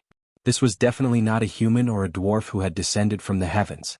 This was, "Yo, where are you in such a hurry to go, little skeleton? Aren't you going to play with me?" Accompanied by a slightly evil female voice, 2 glistening yellow lights appeared in the darkness. No, these weren't lights. They were actually the eyeballs of 2 huge dragons. Kurtaz could easily recognize those iconic vertical pupils even if he had used up dust. Onyxia? The dark clouds retreated a little, and the iconic black dragon scales of the Black Dragon Princess, as well as her huge head with huge horns and many spikes, also appeared in the darkness. At this moment, Kurtaz felt as if he had been attacked by a dog. How could he make the opponent send the dignified Black Dragon Princess to deal with him? Unwilling to be captured without a fight, Kurtaz raised his hand and used Meteor. This fire elemental attack was like a meteor piercing through the atmosphere, and with a rumbling sound, it exploded on top of Onyxia's head. Faced with such an attack, the Black Dragon Princess did not even have the mood to use her dragon scales to block it. Whoosh! She blew out a breath. Right. Just AF * king blow, not even a deep breath or dragon breath, and Kurtaz, Meteor, was completely blown away. It suddenly deviated from its intended trajectory and exploded 30 meters away. The huge black dragon's face was full of ridicule. "You want to use fire to deal with me? Wait until you have the strength of Ragnaros first. Low-level mysteries were destined to be crushed by high-level mysteries. It was true that Kurtaz was a Death Knight who could play with fire and meteors, but unfortunately he was only a Death Knight who had been specially modified. Even with the special bonuses, the flames he produced were only at the level of Breaking Dawn. He was destined to be miserable against the demigod Onyxia who grew up playing with fire. Seeing Kurtaz's dead face and constipated expression, Onyxia was amused. If it wasn't for her hateful master forcing her to fight against a strong enemy, she wouldn't want to do it. On the contrary, she loved bullying noobs the most. Come on, let's play. How about I let you use one of my claws? The evil black dragon princess seemed to be fair, but this was like inviting a guest to a farmhouse on a hot day, and saying that there was a freshly burned pit, so it's hot. It was completely a scam. The opponent's best attack was useless, but Kurtaz didn't know any other elemental magic apart from fire, and then let a small Death Knight play hand-to-hand combat with an ancient demigod dragon. And this guy wasn't called Arl Fool. That was really ha-ha. Ah. The entire space echoed with Lord Kurtaz's miserable screams. On the other side, in the 3 square fields, the remaining horsemen of the apocalypse welcomed the Alliance powerhouses. Every time, 5 powerhouses jumped out of the portal that suddenly opened and quickly attacked the horsemen of the apocalypse. Then, without waiting for the horseman's mark to stack, they immediately jumped away through the portal that suddenly appeared.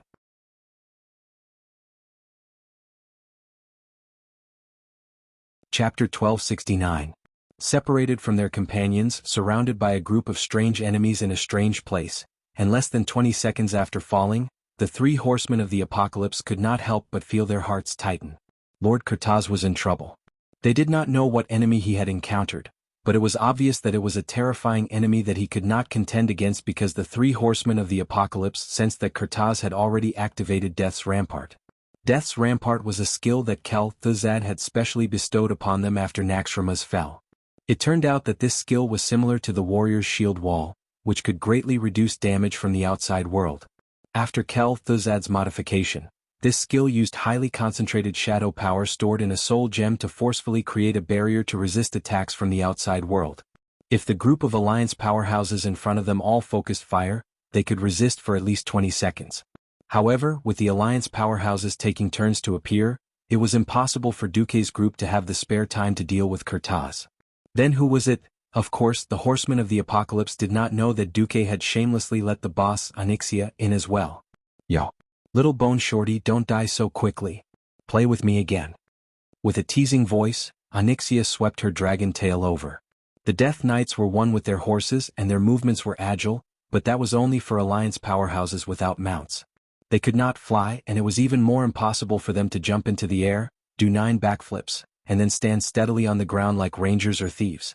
Facing a dragon tail or dragon wings that were more than 15 meters long, Kurtaz was in a difficult situation. How terrifying was the dragon's combat instincts. When the dragon tail was swung around, it was like a large battering ram. But Onyxia's dragon tail was much more terrifying than a siege hammer. Not only did it have a longer effective range, but it also had long and incomparably hard bone spurs. It was not a siege hammer at all, but a meteor hammer used by gods. With a swing of her tail, it was simply earth-shattering. It was impossible to dodge, so the bitter Death Knight could only take it head-on. Who knew that Onyxia was also a thief? Her first attack seemed to be a sweep of her dragon tail, but in the end, a dragon claw slapped down from the opposite direction, directly breaking the undead warhorse's limbs. Hearing the cracking sound of the undead warhorse's leg bone, Lord Kurtaz's heart broke. Ah! Lord Kurtaz took out a battle axe from his portal bag and slashed at the dragon's claw, but the dragon's tail arrived again. Watch my black dragon home run. Onyxia smirked and sent Kurtaz flying with a swipe of her tail. Kurtaz was a dwarf paladin when he was alive, and after he died he was just a dwarf that needed to be killed. As a result, he was directly smashed into the steep and solid wall by the dragon race's tremendous strength. The huge impact almost made him fall apart on the spot. He slid down the wall, but before he hit the ground, the huge dragon wings had already smacked him. The impact, which was enough to shatter an ordinary professional into pieces on the spot and measured in tons, instantly slammed half of his body into the wall. Yo. Could it be that after slapping the wall you can't even pull it out? Onyxia grinned sinisterly. Although she had already obediently become Duque's mount, As a black dragon who came from the evil faction and had a bad heart, she had accumulated a lot of pressure, and now was a good time for her to vent. Shaking her head, the black dragon princess said, It seems that I've also been taught badly by that damn master. Why is my mouth full of his lines? Kurta struggled. I swear allegiance to the great Lich King. What? Before the miserable horseman of the apocalypse could finish speaking, he was smacked by a dragon's tail, and he was directly smacked into the death barrier state. Bullsh*T. You actually want such a beautiful me to be an ugly bone dragon? Bone shorty, congratulations, you've angered me. Onyxia showed off her female might. She did not know that according to history she would later really be resurrected by her father as an ugly undead dragon. However, the throbbing of fate was like a magical sixth sense that constantly tugged at her heartstrings, telling her that only Duque could escape this nightmarish fate. She couldn't help but attack even more fiercely. When Onyxia went to bully the noobs, Duque finally formed the attack cycle of his dreams. The 15 heroes split into 3 attack groups, and attacked the remaining 3 horsemen in a wave formation. Duque followed Magni, Riataline, Sylvanas, and Vanessa. Duque, are you here to obstruct the great cause of our master again? Why can't you see through it? Only death is eternal, Rivendell roared, attempting to use his signature greatsword to slash at Duque. Duque was annoyed by this brainwashing roar and immediately retorted, Bullsh*T, what's so good about the undead tribe? If you have the ability, ask Arthas to nurture a low-level skeleton soldier into a death knight. How dare you ask your grandfather to join a race that has no future? Ignoring Queen Sylvie's laughter, Duque continued to complain in his mind. This isn't a game where you can train a puny level 1 Forsaken to level 110 like a player. Bones could be leveled up, but that didn't hold true in the world of Azeroth. One's aptitude in life determined one's potential in death. If one was trash in life, they could only be cannon fodder in death. Therefore, to a Lich King fanatic like Rivendell, Duque only had one thing to say to him. You'd better die early, don't obstruct the planet's rotation. Unfortunately, as long as Duque didn't break into the realm of divinity, he wouldn't be immune to Rivendell's mark. After stacking up 4 layers, Duque led his party away. Of course, in the original version, the simplest strategy against the 4 horsemen was to have 4 tanks tank the boss while 1 tank took over. However, Duque cheated by splitting the 4 horsemen into 4 separate spaces. He even used a teleportation door as a means of movement, thus simplifying the strategy. Don't run. Seeing that Duque and the rest were trying to escape, Rivendell naturally gave chase. However, chasing didn't mean that he could catch up. Magni slammed his hammer on the floor, and the shattered tiles emitted the distinct power of thunder. The intense arcs of electricity forced Rivendell to slow down. A heroic warrior was this simple and violent when he acted shamelessly. Not only that, there was also Duque's decelerate. The two of them made Rivendell's movements as slow as a snail. By the time he regained his mobility, the 5 fleeing fellows had already jumped into the teleportation door and disappeared. Almost at the same time, less than 40 yards behind him, the 5 fellows jumped out from another teleportation door. Taking turns?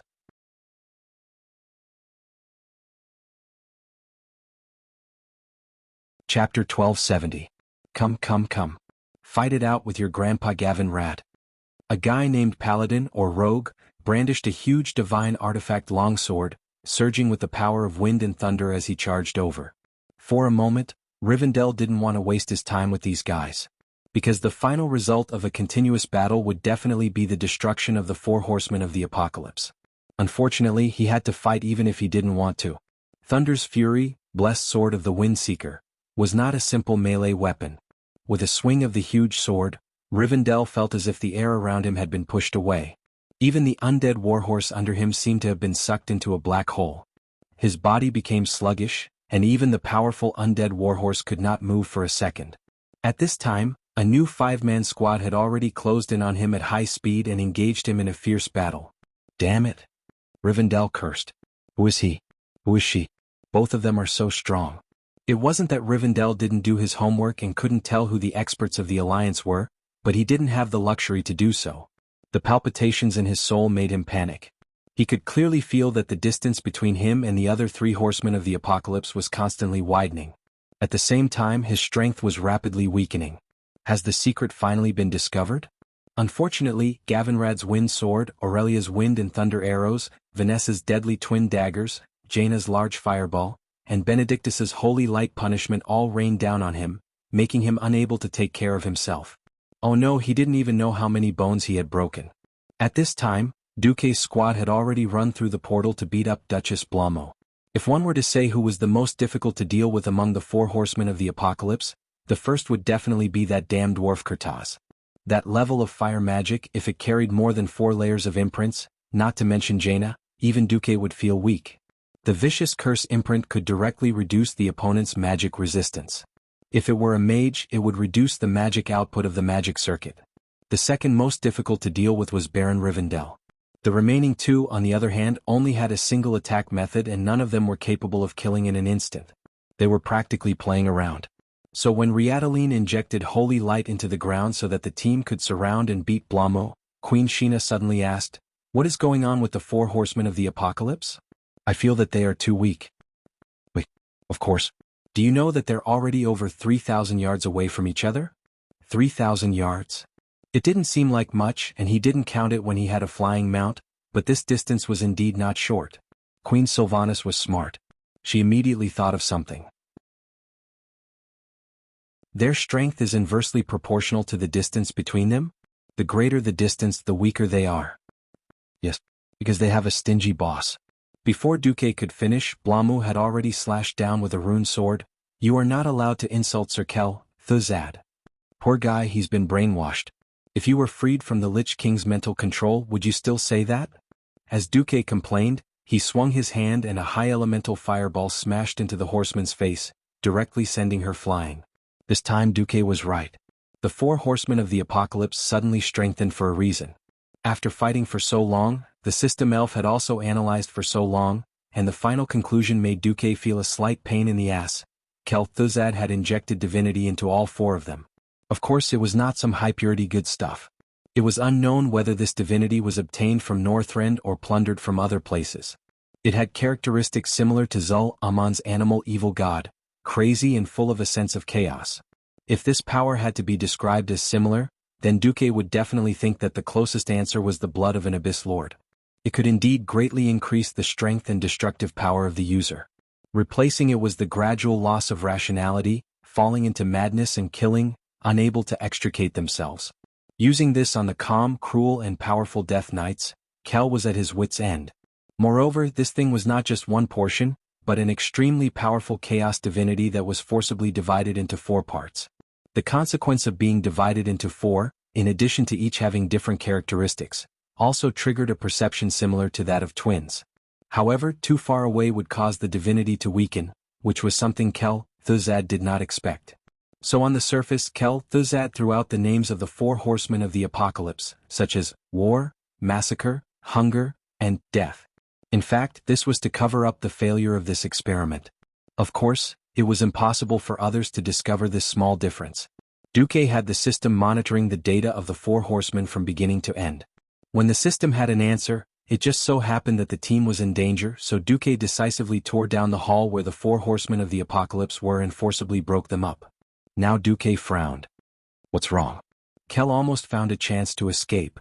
Indeed, after eating fire, wind, and shadow divinity in one go, Duque was already a 1-star Breaking Dawn Archmage just based on the total amount of magic power. But Duque's current combat power was only around 2-star. After all, apart from the fire divinity, Duque did not dare to use the other 2. The core of his power was the mage. Before the foundation of the mage was stable, abusing the divinity of other elements was likely to break the balance of the magic circuit in his body. That was really courting death. In a situation where the divinity was unbalanced, Duque could use at most 70% of his strength.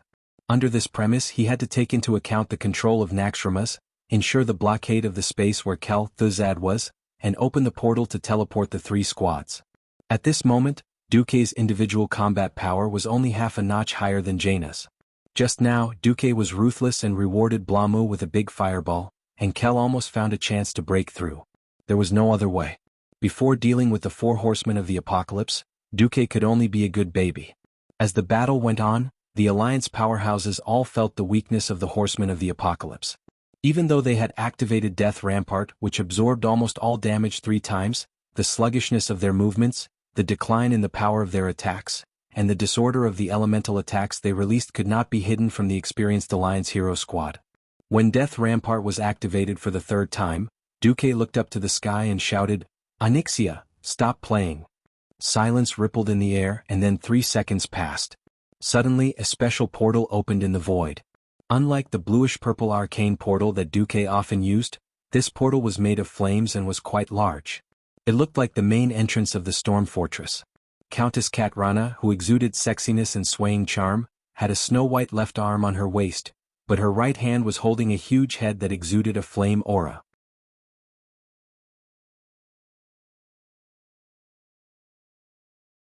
Chapter 1271. Following that, the Countess flung her arm. The scorched skull, still shrouded in flame elements, drew a perfect arc in the air and landed beside Baron Rivendare's feet. Kurtaz? Even though his face was beyond recognition, even though his soul sensed his broken chains, Rivendare's movements turned sluggish at the sight of his comrade's demise.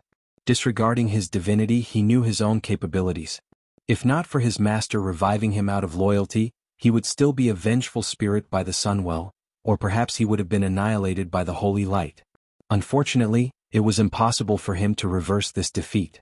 "No!" he roared and launched a suicidal charge at Magni, who had descended from the heavens. Magni was rather displeased. He had already noticed that Rivendare's scarlet soul pupils weren't looking at him, but Duque. He didn't roar. Instead, Magni remained strangely silent. His left hand that was holding the axe first smashed out with a hammer. That's right. It was a hammer. Galestorm's hammer, formed from lightning. If it was in the past, Rivendare would have used his astounding horsemanship to maneuver his undead warhorse to nimbly dodge. But now he couldn't care less. If this dragged on, his end would still be destruction. Might as well give it a shot. Intense lightning bolts exploded on the undead warhorse. Violent lightning snakes wriggled around the undead warhorse. Even though the undead warhorse was a spirit, it couldn't help but twitch under such a powerful elemental attack. However, Rivendare's body had already entered a jumping state. His posture was as perfect as Grom Hellscream. "You want to go over? Have you asked for my permission?" At this moment, Magni's right arm abruptly swung. His speed was fast and his strength was ferocious. It was as though Magni was swinging a gigantic plate. Yes, a plate made entirely out of flames. Hand of Savras, Balrog Ragnaros, had unleashed its might. The divine warhammer transformed into a waterfall of flames as it smashed towards Rivendare. "Die, Duque!" Rivendare bellowed malevolently as though he didn't see the gigantic flaming warhammer crashing towards his lower body. Bang! Sparks flew in all directions. The leader of the 4 horsemen of the apocalypse, Rivendell, had half of his body turned into charcoal, disappearing into the wind. Who would have thought that when the warhammer swung down, Rivendell's sword-wielding upper body actually maintained its original trajectory and continued pouncing towards Duque. Vanessa was the first to notice something was wrong. She immediately threw a dozen flying daggers. Queen Sylvan's thunderbolt bolt struck Rivendell's chest accurately at the crimson soulfire. Then it was Rietaline's Hammer of Wrath, which was infused with the will of the Holy Knight Destroyer. The golden Holy Light hammer directly smashed onto the back of the Death Knight, and the sound of bones breaking could be heard. But Rivendell was still desperate. At this moment, everyone finally realized that Rivendell had abandoned all defenses and relied solely on his body to withstand the attacks. It was all for the sake of perishing together with Duque. Vanessa suddenly burst out laughing without a care in the world. A mere horseman of the apocalypse with low HP wanted to fight to the death with her immoral and beastly Duke Master who kept all his life-saving skills? Was the Death Knight's brain damaged? When Vanessa turned to look at Duque, she was shocked to see Duque not evading. Instead, he wielded his staff in his left hand and his sword in his right as he strode forward. Damn it! Is my master addicted to being a swordsman? Swordsman? Perhaps. Humans are despicable. Humans are despicable. Humans are despicable. The feeling of being one with the despicable wasn't bad at all. If he could defeat the boss, he would never allow it to reach its peak. This was Duque's maxim. But sometimes Duque would let his emotions get the better of him. For example, now. In terms of emotions, he could tolerate those who were afraid of death and willingly become the Lich King's servant in order to obtain eternal life. However, he absolutely disliked those who sold out their teammates, their master, and even their own subjects for the sake of their so-called immortality, turning them into undead. This was what Duque told himself. I will destroy him completely. Duque struck. It was an ordinary stab that even a 3-month-old militia could execute. The strange spiral-shaped, screw-like longsword pierced Rivendell's head. It was as though Rivendell was sending himself to his death. Duque's sword pierced through the pale face of the nobleman who kept spitting out crazily.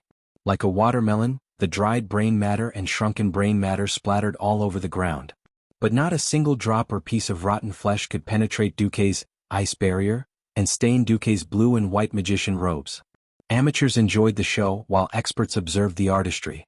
Riadeline and Magni could only sense that something was amiss. Only Vanessa and Queen Sylvanas sensed that Duque seemed to have vanished in that instant. It wasn't a physical disappearance. Duque could still be sensed, seen, heard, and smelled. But it was as though Duque had vanished for a split second. This is a little technique in using the soul. This was a skill that Duque had learned when he was a Void Lord. The Undying had no 5 senses towards the outside world. Because of death, the 5 senses of the living would no longer transmit any response. The only thing they could rely on was their soul. Everything in the world had a soul. Even a rock that mortals thought was lifeless actually contained large amounts of bacteria and microorganisms. These organisms formed the body of a soul, and the soul undulations they emitted could still be sensed by the Undying. Thus, in the world of the Undying, only the color of the soul remained. What Duque did was to block the dissipation of his soul in that instant. Thus, in the perception of mortals, Duque didn't do anything. In fact, Duque had already vanished from Rivendell's sight for a while. In the end, Rivendell foolishly delivered his head to the rapidly thrusting spiraling rapier's blade. Ah! That was the final scream of Rivendell's soul.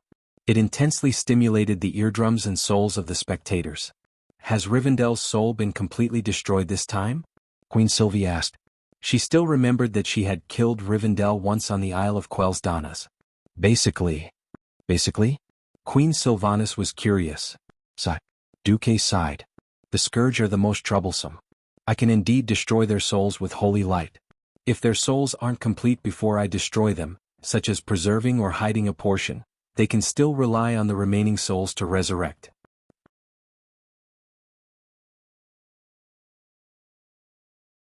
Chapter 1272. Rivendell tortured and murdered the interracial newlyweds, granting them death and a pitiful life of servitude. However, at this time Thuzad played a beautiful diversion. He first let Naxxramas fly to Lordaeron. In fact, when the fortress flew over the hinterlands, he secretly dropped an elite group of Death Knights led by Rivendell. The most important fulcrum of this supply line was the strong fortress built in the southwest corner of Stratholme, the Northern Fortress. The predecessor of the Northern Fortress was the Northern Sentry Tower. Later, under the orders of Duque, the Alliance gathered a considerable amount of manpower and material resources to expand this sentry tower, forming a small fortress covering an area of 3,000 square meters with 5 towers in the east, west, south, north, and center. The portal opened. Tyrion carried Zeliek's head and Gavin Rad dragged the soulless remains of Blummo. The 15 members of the hero group finally gathered. The higher-ups of the Alliance ordered to shrink the line of defense. Unfortunately, the rebuilding of the Blood Elf Kingdom of Sindorii was equally shocking. It's all settled, Gavin Rad gasped softly. In fact, this was also a sin committed by Thuzad and Naxxramas a while ago. Duque sighed softly. In order to coordinate how to better protect the continuous flow of strategic supplies to the Kingdom of Sindorii, the two commanders constantly met in an abandoned village in the North Valley. As a result, the handsome Sir Zeliek fell in love with Miss Blummo. Similarly, the beautiful Miss Blummo was conquered by Sir Zeliek's charming temperament. The busybodies held a grand wedding for the two. People temporarily forgot about the terrible natural disaster, and a warm atmosphere reappeared in this sad land. The land of Lordaeron, which had been polluted by the plague of the natural disaster, showed signs of recovery. Tyrion was a very upright person, and he also had something to say.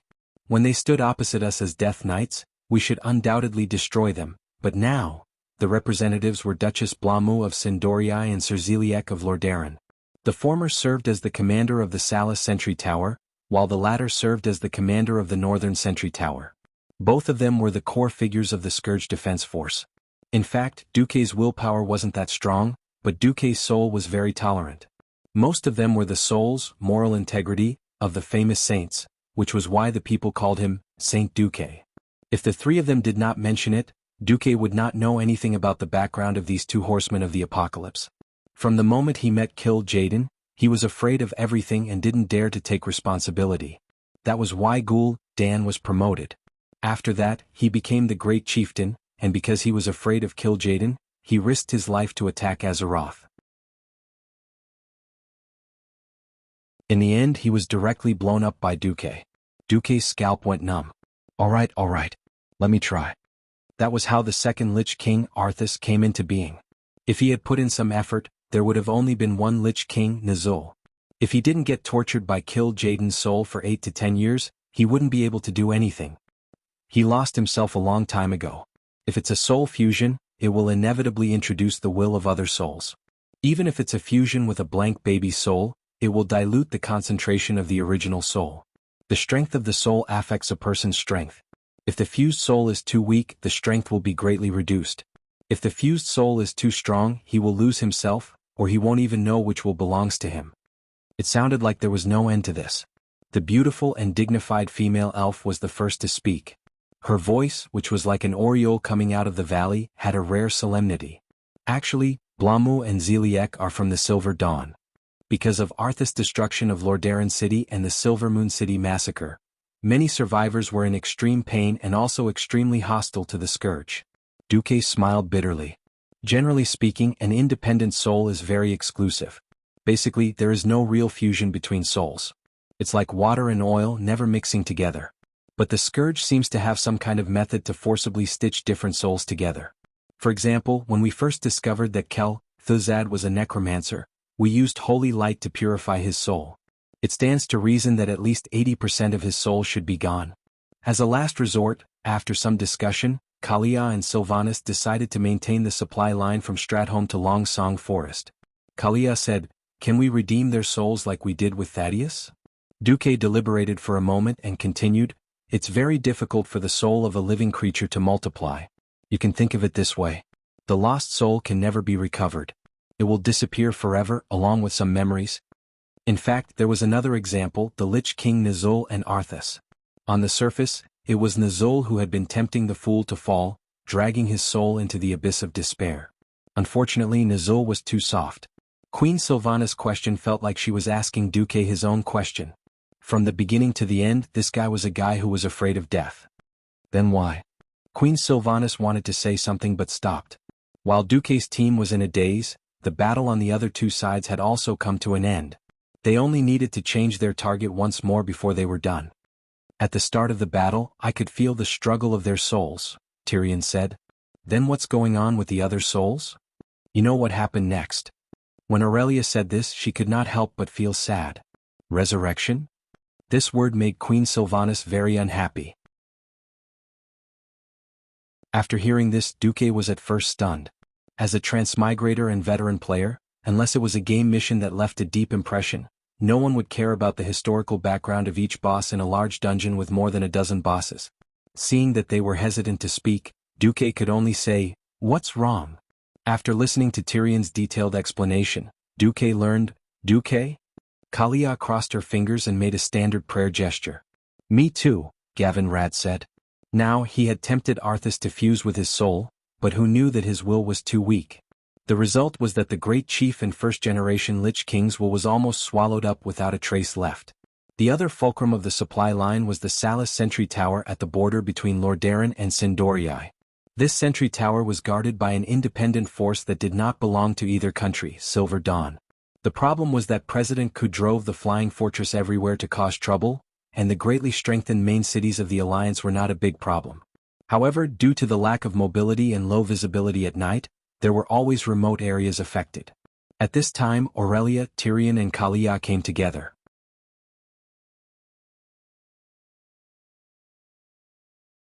Chapter 1273. Divinity itself was not something that could be found on the street. Suitable divinity was even more difficult. If Duque did not happen to have the wind and thunder divinity of the Wind Prince, he would not have been able to transform Thaddeus. Now, Duque did not have any extra divinity on hand. Then the so-called soul transformation was out of the question. However, complex transformation could not be done, but it did not mean that there was no way. Duque stretched out his hand, and with a special casting gesture, Blue runes that emitted illusory light jumped out of his fingertips. Spirit Sealing Matrix.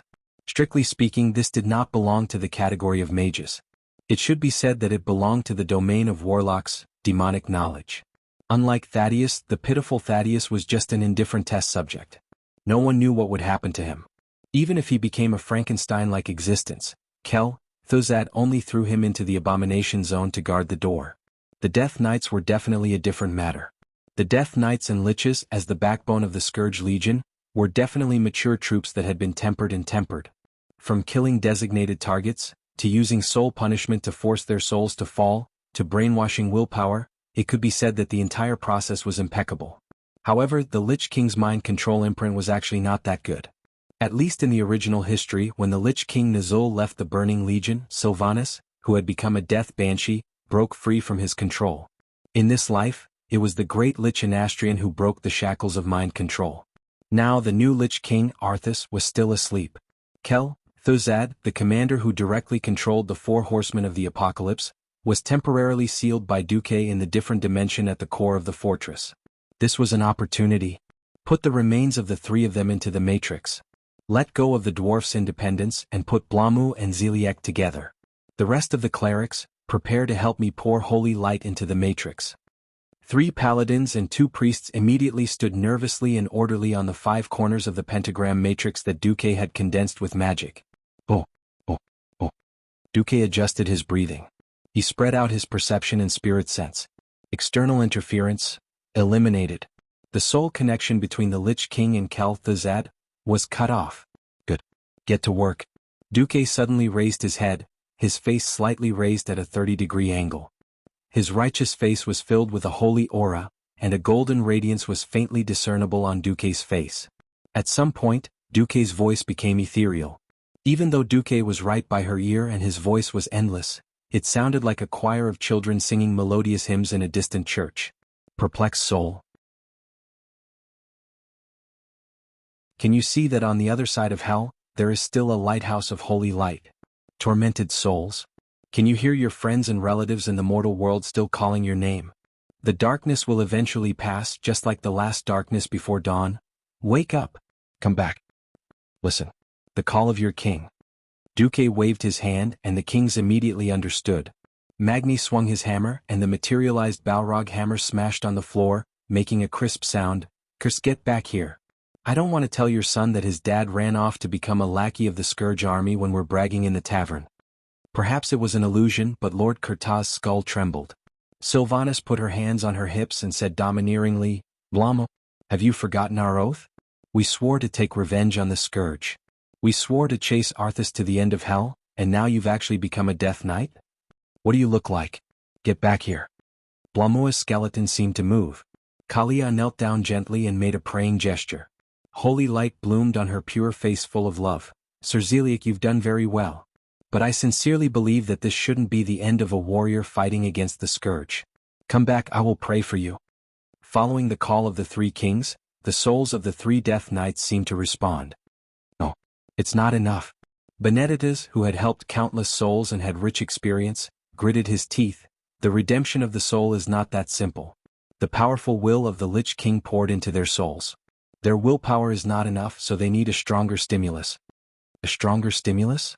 Where could a stronger stimulus come from? Theon clenched his fists, but he suddenly sighed secretly. Yes, not everyone's name was Uther.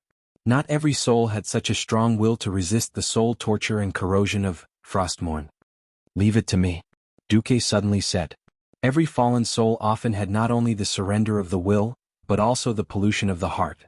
For example, even if Arthas became a Death Knight, Mal, Gannis and Kel Thuzad at the time, they all faintly forced the fool to do things that he felt would make him more sinful, making him even more self-deprecating. Even if these 3 guys had not become Death Knights for a long time as far as Duque knew, at least Kel Thuzad had let them participate in the siege of Old Mograine and several massacres against civilians. Therefore a simple call was not enough. Duque had the system elf, so it was naturally more possible.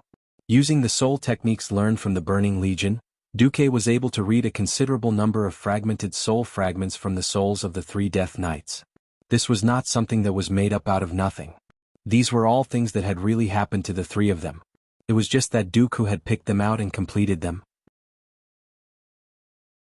In an instant, illusory projection fragments appeared above the magic circle. It was a heroic fragment of Kurtaz rampaging around on the battlefield and killing his brothers in the tavern. It was a fragment of Blamu and Zeliek's tryst in the small grain field. Although this involved privacy, the souls of the three soon reacted. A series of metal cracking sounds came from the void, as if chains or something were disintegrating inch by inch.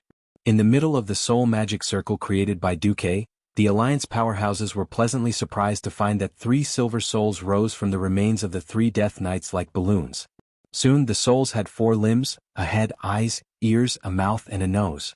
Finally, even the patterns on the armor they wore were clearly visible. That's right, they were officially Blamu, Zeliek and Kurtaz. The faces of the 3 of them were filled with shame. Kurtaz first knelt on one knee in front of Magni and said with his head lowered in remorse, "Sorry, it seems that I can't drink with your majesty in the future."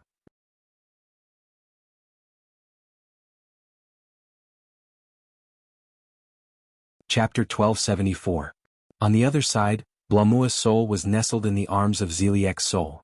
The 2 of them seemed to be cowering a little. It was Zeliek who spoke first. "Sorry, your majesty Kalia, I screwed up." "It's not your fault." There were tears in the corners of Kalia's eyes.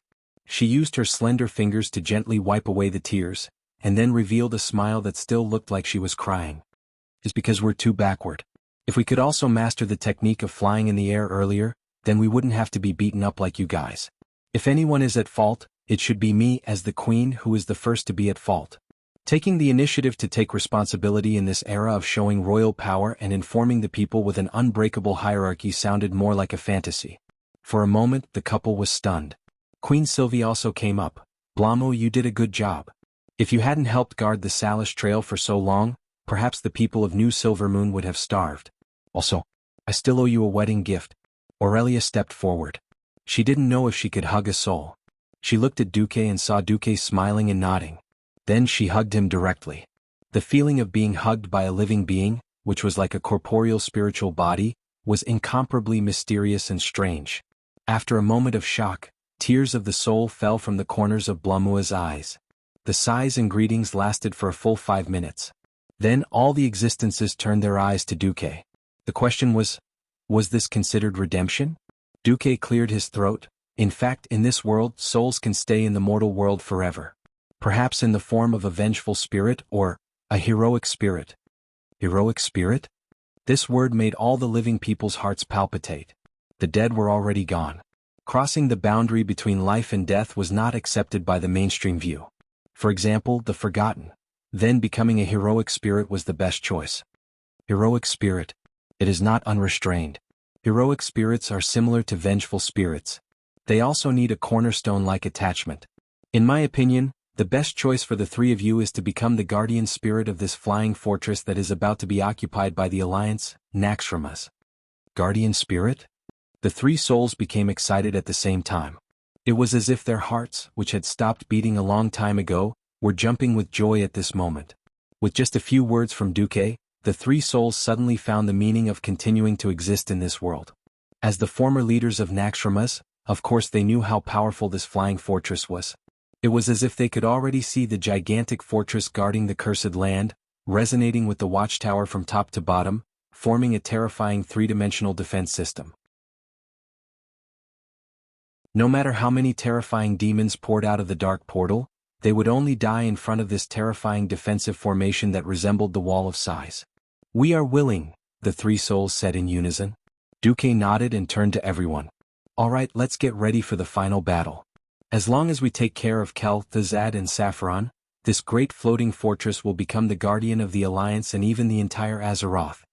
While Duque was cleaning up Naxxramas, fierce battles also broke out in various parts of Silithus.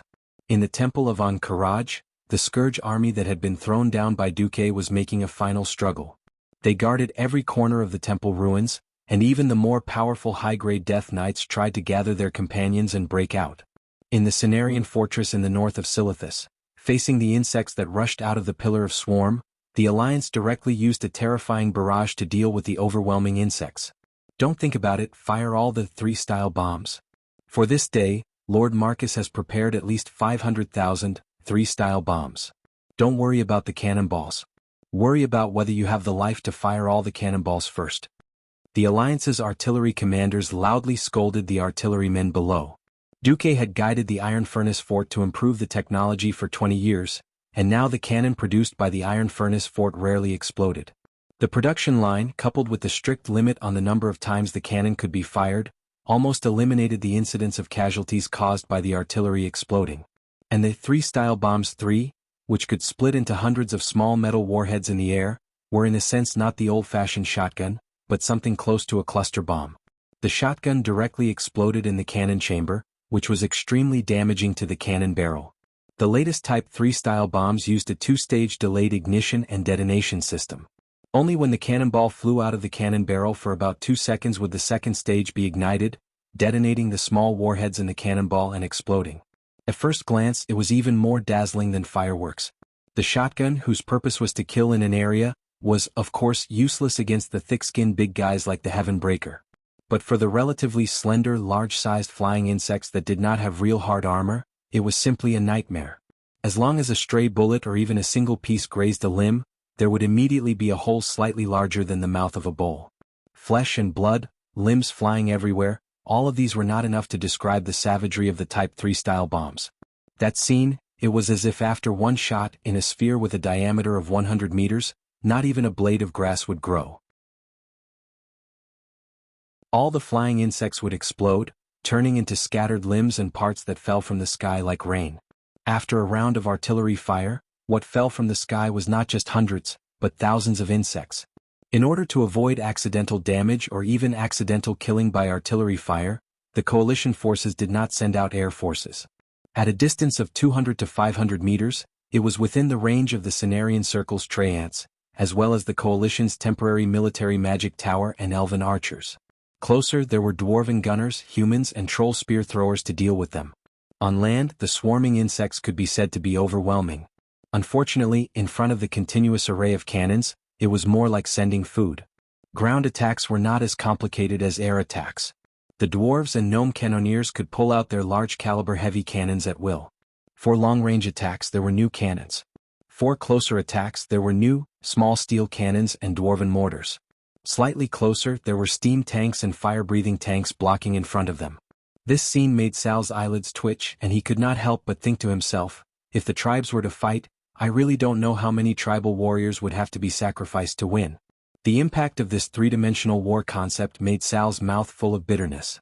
21 years ago, his ancestors used muscle and barbaric weapons to conquer almost half of the Alliance. 21 years later, although he had worked hard to catch up and had stolen a large number of things from the goblins that were black technology for the orcs, he was shocked to find that the gap between the tribes and the Alliance had not only not narrowed, but had even widened. If there were no such things as magic, the Alliance could flatten the entire tribe with artillery alone. Orcs, trolls, and Taurens could not even find a place to stay in front of the Alliance. Just as Sal's thoughts were a little scattered, an accident happened on the battlefield. You're tuning in to the Han Lee's Wuxia Adventures YouTube channel. We're so grateful for your support and don't forget to subscribe to join us on this incredible journey through captivating stories. Your generosity through donations truly makes a world of difference, as it's the primary source of revenue that allows me to expand and enhance this channel for you. Thank you from the bottom of my heart for being a part of this adventure.